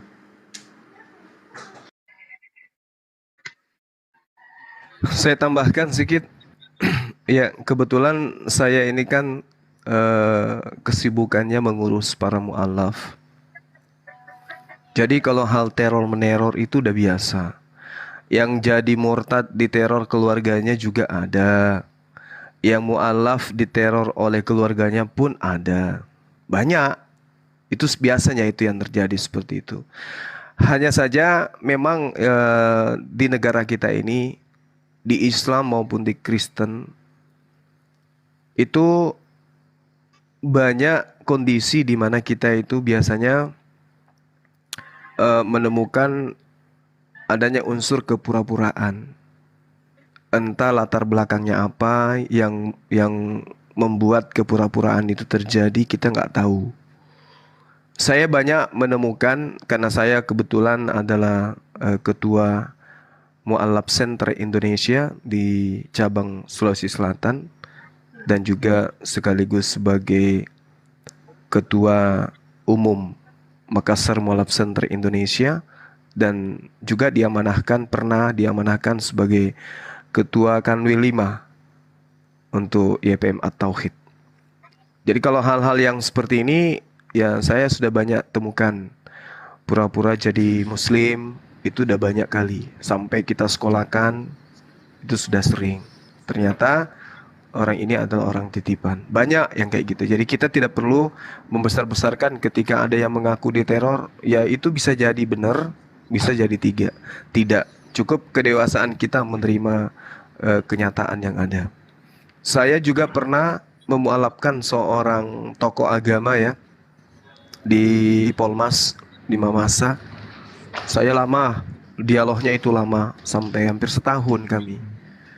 Berujung kepada pengusiran karena dia tadinya adalah tokoh di sana di pedalaman, di mana di pedalaman itu mayoritas jemaat dari jemaat agama sebelumnya. Begitu beliau bersyahadat, beliau diusir, dan pengusirannya itu juga tidak main-main, berimbas kepada penghancuran rumah tempat beliau tinggal. Nah, itu banyak yang terjadi seperti itu. Begitu juga sebaliknya. Jarang di antara kita itu yang mau menerima keluarga kita itu pindah agama, jarang. Nah, sehingga ketika ada kisru, ada ria, itu mah biasa gitu ya. Jadi kita jangan merasa tabu hal ini. Ini adalah hal yang lumrah gitu. Karena masing-masing kita itu tadi masih ego terhadap apa yang kita imani itu tanpa kita pelajari lebih mendalam. Saya kira begitu sih dari saya. Mungkin kita tambahkan Bang Zuma dan Bang Handi bahwa dalam ajaran Islam berpura-pura menjadi Kristen lalu pura-pura syahadat itu kami sangat tidak tolerir.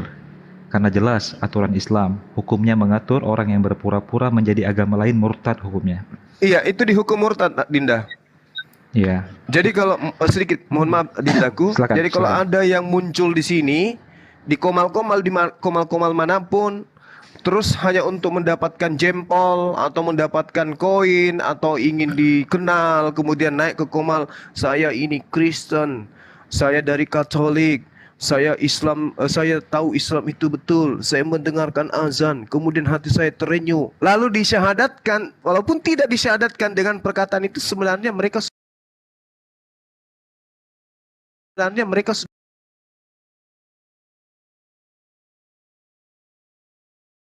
seperti itu ya, Dindalia. Betul, betul. Benar. Ya, silakan Dinda. Silakan. Jadi Bang Marga, kami tidak tolerir. Islam itu tidak membuka ruang sedikit pun untuk perkara-perkara seperti itu. Tapi, Oke. tapi begini saudaraku, banyak di antara kalian yang melakukan terinspirasi dari pengajaran Paulus 1 Korintus 9:20. Demikianlah bagi orang Yahudi, aku menjadi seperti orang Yahudi supaya aku memenangkan orang-orang Yahudi. Bagi orang-orang yang hidup di bawah hukum Taurat, aku menjadi seperti orang yang hidup di bawah hukum Taurat. Jadi Paulus mengajarkan boleh memberitakan Injil, memenangkan hati orang dengan pura-pura menjadi agama atau orang tersebut. Dalam Islam nggak boleh, saudara. Haram, bahkan murtad hukumnya. Gitu ya? Oh, Jelas ya? Oke. Boleh dulu satu lagi pertanyaan? Silakan. Oke, terima kasih. Ini saya juga dari dulu memang agak heran juga memang sebenarnya. Soalnya kalau kita lihat juga di Islam tidak ada yang masuk ke surga kecuali Islam. Berarti pertanyaannya gini, berarti kalau selain Islam seluruh agama yang ada, kita mungkin kalau nggak salah ada 8 miliar ya di dunia ya. Kalau nggak salah juga Muslim itu ada sekitar 2,1 apa berapa itu. Nah, jadi kira-kira berarti yang ada 6 miliar ini berarti semuanya itu masuk neraka apa gimana? Jadi yang kedua, Satu-satu banyak dulu kita aja. lihat juga di Satu-satu aja dulu. ini pertanyaan Ya, yang paling utama nih, pertanyaan paling utama Pak ya. Kita lihat seperti yang mungkin Bapak pernah dengar ini juga Bapak Pastor Andi Simon ya, yang dia mungkin Bapak kenal itu, dia juga mulai viral itu saya lihat. Dia bisa menyembuhkan orang yang sakit, yang apapun sakitnya dia bisa sembuhkan dengan nama Tuhan Yesus. Itu gimana itu menurut Bapak Juma? Terima kasih. Berarti setuju 21 23. Lanjut Bang Jawa. Iya, baik. Yang pertama, Al-Quran juga menjelaskan gini. Bismillahirrahmanirrahim. Innal ladina amanu wal ladina hadu wan nasara was-sabiina man amana billah wal yaumil akhir wa amila salihan falahum ajruhum inda rabbihim wala khaufun alaihim wala hum yahzanun. Sesungguhnya orang-orang yang beriman, orang-orang Yahudi, orang-orang Nasrani, orang-orang Sabi'in, siapa saja di antara mereka yang beriman kepada Allah dan hari akhir dan melakukan kebajikan, mereka mendapat pahala dari Tuhannya. Tidak ada rasa takut pada mereka dan mereka tidak bersedih hati. Jadi kalau ada orang Yahudi, orang Nasrani, kemudian beriman kepada Allah, ya surga, jannah. Mereka tidak dirugikan oleh Allah. Siapapun di antara mereka beriman kepada Allah. Nah, karena itulah kemudian beriman ini harus dipahami dulu lebih jauh. Bahwa ketika mereka beriman kepada Allah, beriman kepada nabi-nabi, maka mereka akan mengimani juga terhadap khataman nabiin, Rasulullah khataman nabiin, yaitu baginda Rasulullah Muhammad sallallahu alaihi wasallam. Makanya Al-Qur'an menjelaskan yahdi bihillah manittaba'a ridwana subulan salam wa yukhrijuhum minaz zulumati ilan nur biiznih wa yahdihim ila siratim mustaqim. Dan kitab itulah Allah, dengan kitab itulah Allah memberi petunjuk kepada orang yang mengikuti keridaannya ke jalan keselamatan. Jadi ketika orang Yahudi dan Nasrani, orang Sabi'in, siapapun di antara mereka yang beriman, lalu kemudian mendapatkan Al-Quran, lalu rida kepada Al-Quran, maka Allah rida kepada mereka terhadap orang-orang yang tadi. Kenapa? Karena Al-Quran sudah menjelaskan seperti itu. Dan Al-Quran itulah, dengan Al-Quran itulah Al-Quran memberi petunjuk pada orang yang mengikuti keridaannya ke jalan keselamatan.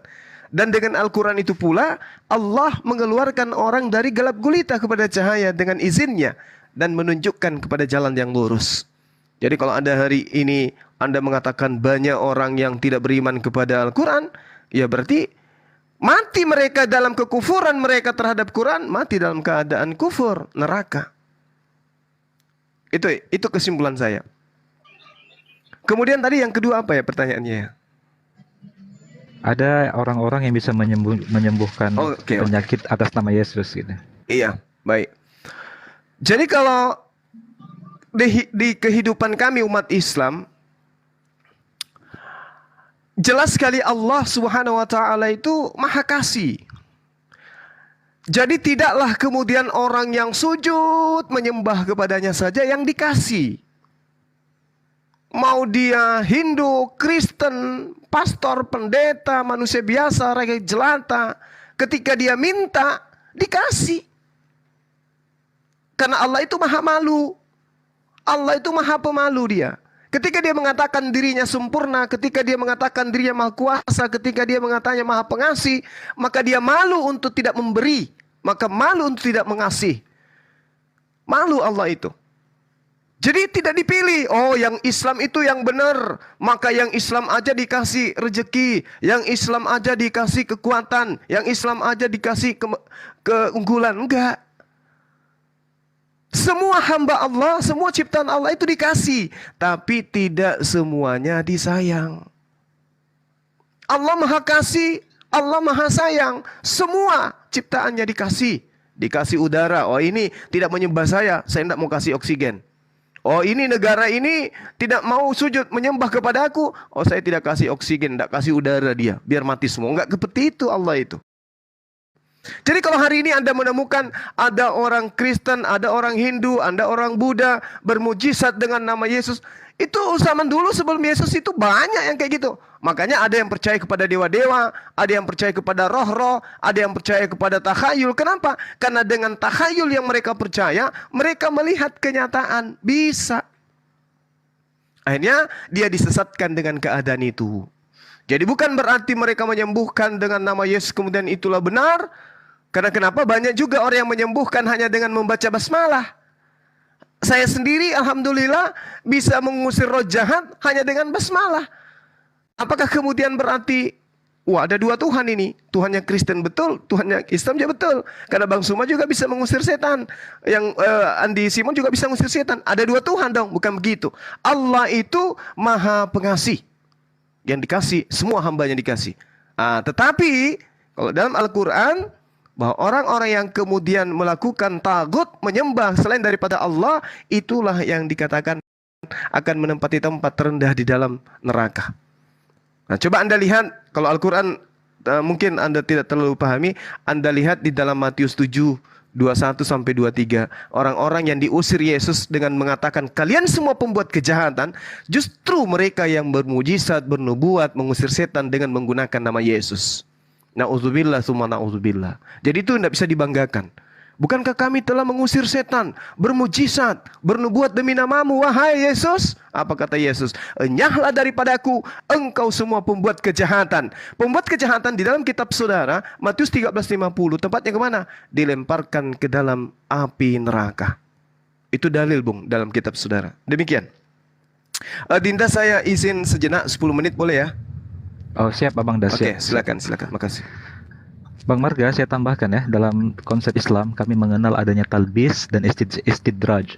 Talbis adalah iblis membantu upaya-upaya manusia tertentu dengan kesaktian ataupun dengan perkara-perkara yang di luar kewajaran untuk semakin menyesatkan manusia. Istidraj, Allah membiarkan kesesatan orang-orang tertentu semakin tenggelam dalam kesesatannya dengan dia mendapatkan berbagai macam kemudahan kehidupan. Dia merasa tenang, rezekinya banyak, tetapi pada suatu ketika Allah menetapkan azab kepadanya, maka tidak ada jalan alasan lagi untuk dia mundur. Ada talbis, ada istidraj. Kemudian argumen bahwa bisa menyembuhkan sebagai indikator kebenaran, maka lihatlah apa yang dilakukan Sai Baba. Menyembuhkan orang buta, membuat berjalan kembali orang yang lumpuh. Bahkan diceritakan dia bisa menghidupkan orang yang mati. Sai Baba memiliki kemampuan yang sama dengan Tuhan saudara. Jika Anda ingin lebih jauh bermain, datanglah ke dukun-dukun Afrika dan para praktisi voodoo yang bisa melakukan segala macam jenis ilmu-ilmu hitam, lalu mereka bisa menyembuhkan orang-orang sakit. Jadi indikator kebenaran dengan penyembuhan adalah argumen yang sangat riskan dan sangat rendah, saya rasa. Silakan Pak Marga. Oke, terima kasih. Tapi ya kalau kita lihat yang Sai Baba itu kan itu pakai, kalau nggak salah ya, dia pakai ada ramuan apa-apa. Kalau pas Torani Simon kan dia beda. Cuman menyebut aja dia nggak pakai ramuan. Contohnya ini ya, mungkin ada saya lihat juga tadi di komentar. Jadi gimana Ibu Dayak juga ini katanya gitu tadi. Ya mungkin itu juga, tapi kan Ibu Dayak juga masih pakai ada ramuan juga kan, minyak apa namanya, minyak. Pokoknya dia pakai minyak juga kan. Beda. Kalau saya lihat pakai Pastor Andi Simon itu hanya menyebut aja, dia sentuh, disebut, udah langsung nggak. Banyak juga saya lihat orang-orang Muslim ke dia, banyak saya lihat juga. Nah jadi yang kedua pertanyaan saya gini, berarti sebelum Muslim datang atau ajaran Muslim datang ke dunia ini, berarti sekitaran tahun berapa itu? Berarti yang sebelum-sebelumnya itu masuk kemana mereka itu semua? Sebelum Islam datang ke dunia ya, kan masih banyak ajaran kan, kita tahu Islam agama terakhir yang datang ya. Berarti yang sebelumnya itu yang orang meninggal itu dia kemana? Berarti kalau mereka contohnya ke neraka ya, berarti kok mereka kayak beda sendiri gitu, kayak dia anak terikan. Kenapa mereka hidup pas di zaman itu? Kenapa mereka hidup pas nggak di zaman Islam gitu? Tolong dulu jawab Pak Ali. Bang Ali, sebelum Silakan, jawab Bang Ali. itu saya tambahin dikit yang mengenai Andi Simon ya. Bro, kalau umat Islam itu tidak membutuhkan kuantitas, tapi kualitas iman dan takwa kita kepada Allah Subhanahu wa taala. Itu yang penting ya. Mengenai Andi Simon, Anda jangan identikkan Andi Simon dengan dukun. Ya, kami di Islam nggak ada istilah pakai jampi-jampi, memakai sarana media menyembuhkan orang kan. Kami cukup berdoa saja. Berdoa, berupaya dibawa ke medis. Itu Islam itu. Tuh. Kalau Andi Simon itu bisa menyembuhkan orang dengan nama Yesus begitu, kenapa masih ada rumah sakit Kristen? Kenapa enggak angka Andi Simon semua saja? Dan kasusnya udah banyak bro. Habis itu 2 hari kemudian sakit kembali. Kalau Andi Simon mereka pinter, kenapa di Markus 16, 15, 18 KKR-nya dipakai saja itu? Kenapa nggak minum racun dulu kan gitu? Yang dipakai Andi Simon kan Markus 16, 15, 18 itu. Pergilah ke seluruh dunia, beritakanlah Injil ke segala makhluk. Barang siapa yang percaya dibaptis, tidak percaya dihukum. Tanda-tanda orang percaya, ya kan itu, berbahasa baru, mengusir setan, megang ular, sekalipun minum racun maut tidak celaka. Naruh tangannya di tempat yang sakit sembuh. Yang dipakai kan yang terakhir. Minum racunnya ditinggal. Katanya jangan mencobai Tuhanmu, ini kau juga mencobai gitu loh. Artinya apa? Ditutup dengan Matius 7, 21, 23 tadi itu bro. Jadi bacalah Bible dengan baik dan terbuka cakrawala berpikirnya. Kalau memang Anda percaya di Simon 100%, ya kalau ada keluarga Anda sakit jangan bawa ke rumah sakit. Bawa aja kan Andi Simon, kelar toh. Tapi saya rasa kalau keluarga Anda sakit pasti dibawa ke rumah sakit. Itu dari saya. Lanjutkan dijawab pertanyaan keduanya Bang Ali. Makasih.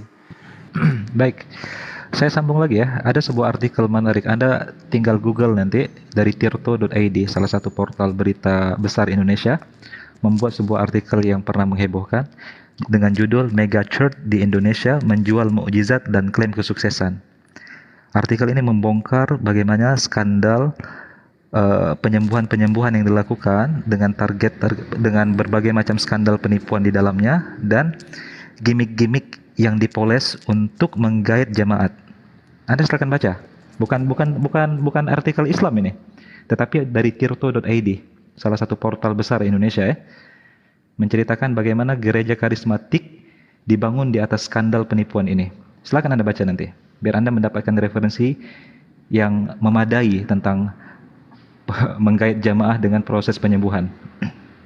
Oke, bagaimana status orang-orang yang telah datang sebelum Islam turun di Jazirah Arab kepada Nabi Muhammad di abad ke-7?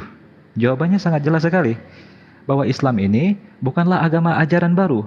Islam ini adalah penggenapan dari setiap ajaran Nabi sebelumnya, estafet yang telah berjalan dari Nabi Adam sampai ke Nabi terakhir, Nabi Muhammad SAW. Allah Subhanahu wa taala menerangkan dalam surat An-Nahl, "Walaqad ba'atsna fi kulli ummatin rasulan an i'budullaha wajtanibut taghut." Dan telah kami utus kepada setiap umat di setiap masa yang berbeda-beda.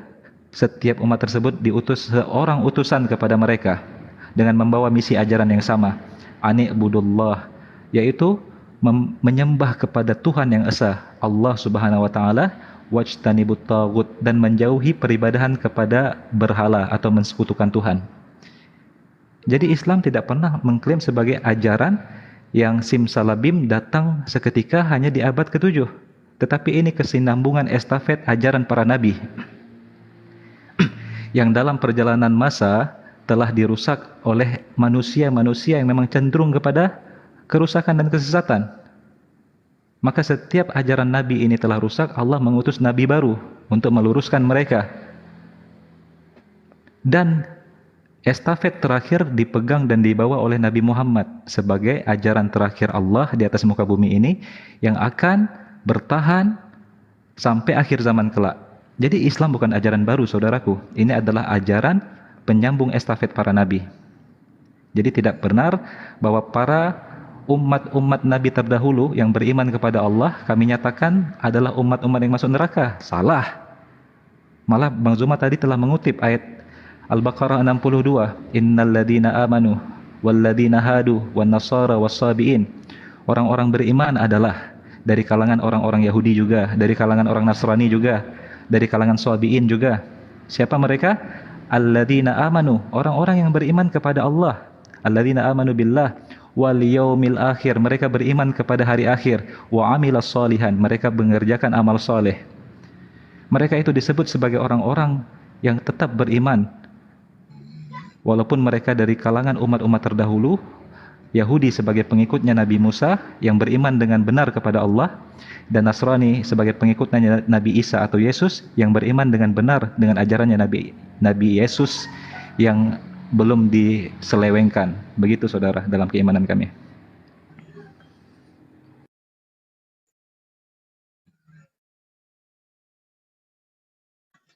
Baik, kita sambut ada Foni yang baru masuk. Saudari Foni. Iya, halo, assalamualaikum.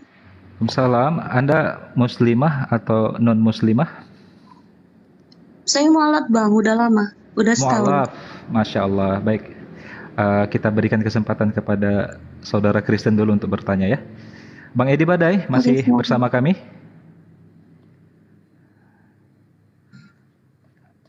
Bang Edi Badai. Bang Marga, Anda masih di sini? Oke, Kak Foni, ada yang mau disampaikan? Iya bang, ini kan aku punya sertifikat kan udah keluar. Iya. Terus ini KTP-nya belum diganti ya? Bisa pengajuan langsung ke Disduk nggak? Dukcapil. Bang Andi silakan. Kalau sertifikatnya sudah keluar, itu tinggal ke Dukcapil aja, tapi harus merubah. Udah berkeluarga ya, Mbak? Belum bang. Belum. Oh iya, ini kan Bang Andi dulu yang kasih pengarahan sama aku, masa lupa? Iya, artinya ke Dukcapil aja dulu. Bagaimana minta penjelasan di sana? Soalnya kan masih nebeng sama kakak keluarga toh. Iya, masih. Ya ke Dukcapil aja dulu, itu santai aja juga. Yang penting kan sertifikat mualafnya sudah ada. Udah bang, udah keluar. Sudah terkendali. Satu lagi bang Hendy, alhamdulillah sekarang udah sekian lama aku diusir dari rumah, sekarang udah bisa balik ke rumah. Alhamdulillah. Gimana reaksi orang tua? Orang tua sih yang luluh hatinya, tapi mereka masih masih Kristen. Oke. Bang Ali gimana ini kalau bergabung orang tua? Sikap kita bagaimana Bang Ali? Satu keluarga gimana Bang Ali? Silakan dulu. Masya Allah, ya Allah Subhanahu Wa Taala menempatkan berbakti untuk orang tua, apapun latar belakang agama mereka, sebagai kewajiban kita sebagai anak. Wa qada rabbuka alla ta'budu illa iyyahu wa bil walidaini ihsana. Tuhanmu telah menetapkan janganlah engkau menyembah Tuhan selain Allah. Wa bil walidaini ihsana, dan kepada kedua orang tuamu berbuat baiklah. Allah mengatakan setelah beriman kepada Allah yang esa, kewajiban kedua kita adalah berbuat baik kepada kedua orang tua. Jadi Kak Foni, berikan cahaya Islam, kebenaran Islam kepada kedua orang tua Anda, bukan hanya dengan ayat, bukan hanya dengan berargumen, tetapi dengan akhlak yang lembut, dengan kepribadian yang berbeda. Insya Allah. Jadi Islam ini tidak hanya disebarkan dengan perang ayat, dengan hujjah, tetapi dengan akhlak, dengan dakwah bilhal. Ketika Anda menjadi muslimah, Anda menampakkan sosok yang baru, Foni yang baru, gitu. Dan terus berdoa kepada Allah agar Allah lembutkan hati kedua orang tua, bisa melihat indahnya cahaya kebenaran Islam ini juga. Jadi tidak mesti Anda berargumen dengan mereka, tapi perlihatkan akhlak kita dengan lebih Cukup memperhatikan dengan mereka. tingkah laku ya Bang ya. Benar. Jika dulu tidak pernah mencium tangan mereka ketika pulang ke rumah, sekarang yang Anda lakukan pertama, cium kedua tangan orang tua Anda. Hal-hal simple dan sepele itu akan mengubah paradigma mereka melihat seorang muslimah. Betul. Yang penting sama orang tua itu hanya satu yang bisa ditolak. Kalau meminta Anda murtad kembali, itu harus Anda tolak. Selain itu, manut. Oh, Itu ya, Bang tidak Ali ya? mungkin Bang. Tidak Itu ya, mungkin Bang Ali saya ya? berpaling lagi. Oh ya Bang Andi, aku mau nanya satu lagi. Apa tuh, Mbak Itu Put? yang masalah kemarin saudara kita Richard itu gimana? Oh, saya belum ke sana, nunggu temen nih, nunggu tim belum. Insya Allah Iya kita udah kesana. nanti Bang Andi tolong DM aja kalau jadi. Aku nitip ya. Iya. Ke HP saya dong, saya nggak bisa DM. HP saya udah belum tahu apa. Nggak bisa. Mana ada dari kemarin Bang Andi nggak kasih nomor HP. Ntar gua tulis di bawah. Iya. Nanti bilang dari hamba Allah aja. Oke, ini tuh di bawah HP saya tuh. Tuh. Itu Mbak Bone. Iya iya Bang. Oke, kembali ke topik lagi. Bang Margana silahkan lagi. Bang Ali direspon kembali sambil menunggu Bang Juma. Aku bentar-bentar dulu, saya lagi di jalan. Oke.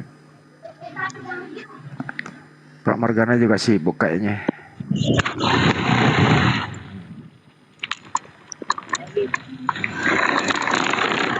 Lagi di Bang Margana lagi di jalan apa di mana ini? Waduh, woi, agak berisik bro.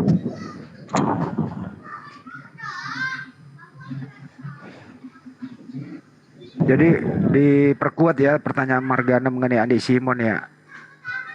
Ya boleh-boleh saja Anda percaya. Aduh, ada woi, jangan ya woi. Jangan lagu woi. Marga, aduh kok malah berisik si Marga ini. Keluar malah dia. Andi, ini kok banyak orang bangga-bangga Andi Simon ya. Heran orang-orang kayak gini. Kalau Andi Simon memang hebat gitu ya, rumah sakit Kristen gak usah dipakai kali. Habis karir dokter itu. Iya, gak mikir nih. Nggak rasional menurut Anda. Kalau memang dia bisa menyembuhkan hanya dengan menyebut nama Yesus, mungkin hari ini juga boleh dibawa ke ICU dong. Saya pengen lihat langsung. Saya berani taruhan 2 gelas kopi. Kalau orang di ICU yang lagi anfal itu ada yang langsung sembuh dan berdiri, saya transfer 10 juta buat Andi Simon. Itu settingan Bang Ben. Itu ada artikel yang saya sebutkan tadi. ternyata telah diungkap oleh jurnalis, banyak settingannya. Orang yang berpura-pura sakit memang disetting, gimmick itu. Ya demi popularitas aja sih tuh. Suatu saat nanti dia yang sakit, siapa yang nyembuhin ya?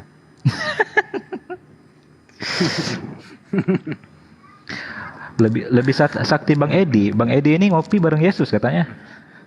Waduh, Bang Edi. Gua hipnotis juga. Gua lebih hebat hipnotisnya lo daripada Andi Simon. Kalau gua mau.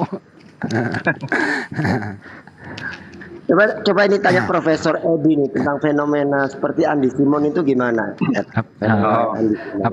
Apakah itu pengajaran Yesus, Bang? Gini, Pura-pura menyembuhkan orang. kalau saya tuh nggak tertarik lagi begitu. Walaupun dulu saya waktu pelayanan orang lumpuh saya doain sembuh, itu semua bisa terjadi, semua orang Kristen bisa gitu kalau Tuhan mengizinkan. Cuma kalau saya nggak suka begitu, karena apa? Kalau saya dulu pelayanan begitu, orang ini malah sulit diajar. Orangnya jadi malas. Jadi seolah-olah Tuhan itu penjawab semua, walaupun Tuhan bisa. Tuhan itu tidak menginginkan malunya sembuh gitu aja. Tuhan menginginkan akhlaknya, hatinya yang berubah gitu. Jadi itu bisa aja sih. Di setiap agama ada, tapi di Kristiani ada yang sungguh-sungguh, ada yang settingan. Itu saya tahu aja lah gitu. Saya dulu juga gitu, doain orang sembuh, lumpuh sembuh.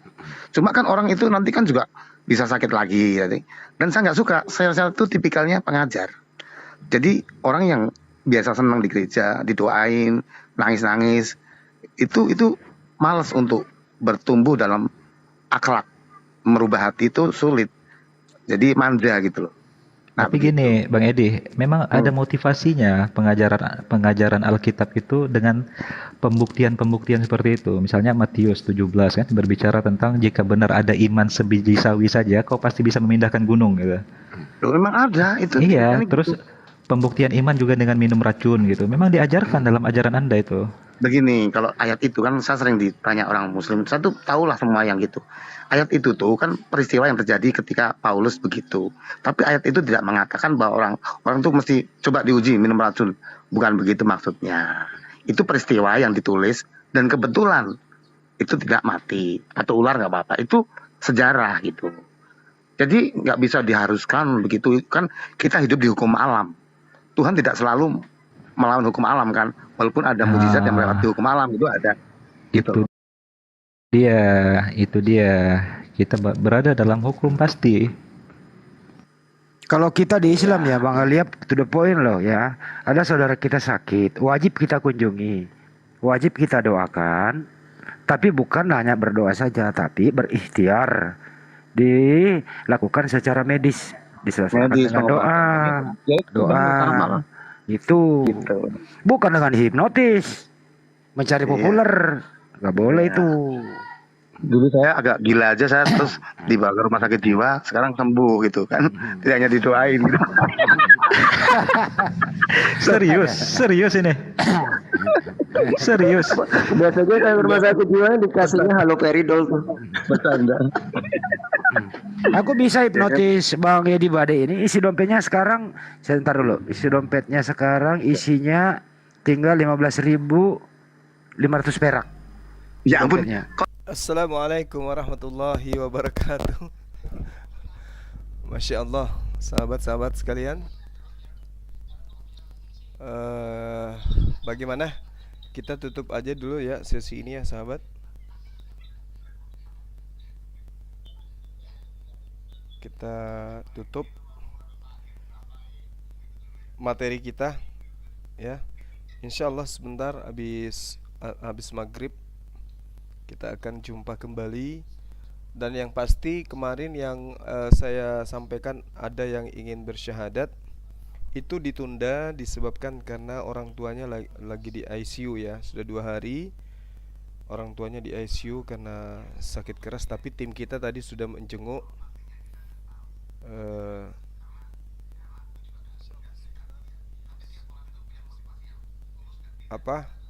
tim kita di sana sudah menjenguk orang tua beliau dan memang benar-benar beliau ingin bersyahadat. Ya mudah-mudahan kalau bisa sebentar malam orang tuanya itu sudah agak mendingan, beliau akan prosesi syahadat bersama dengan kita. Soalnya beliau maunya dengan Bang Suma gitu. Sebenarnya dia sudah bersyahadat, tapi dia ingin disaksikan oleh banyak orang gitu, agar supaya keluarganya yang lain pun tahu kalau dia itu sudah bersyahadat dan disaksikan oleh banyak orang. Ya nggak apa-apa sih sahabat, ya nggak masalah. Bukan tujuannya untuk ria, tapi untuk sekedar mempersaksikan dirinya bahwa saya muslim ya. Jadi jangan lagi keluarganya nanti ada apa-apa ke belakang menganggap dia itu Kristen gitu. Jadi insyaallah kalau orang tuanya sudah agak mendingan, mana tahu sementara malam sudah bisa bersyahadat bersama dengan kita. Gimana sahabat, kita sudahi dulu ya. Iya, insyaallah kita akan live-kan. Kita live-kan persyahadatan, kita live-kan. Tadi juga ada yang bersyahadat di sini, alhamdulillah. Dan semoga sebentar malam bisa juga bersyahadat. Oke. Saya kira gitu ya teman-teman. Insya Allah kita jumpa lagi sebentar malam. Kita tutup dulu. Terima kasih atas kebersamaan sahabat semua. Mohon maaf atas segala kekurangan dan kekhilafan dari saya Bang Suma. Saya akhiri, subhanakallahumma bihamdi, asyhadu an la ilaha illa anta, astaghfiruka wa atubu ilai. Salam tauhid, salam satu Tuhan. Jayalah Islamku, jayalah Indonesiaku. Assalamualaikum warahmatullahi wabarakatuh.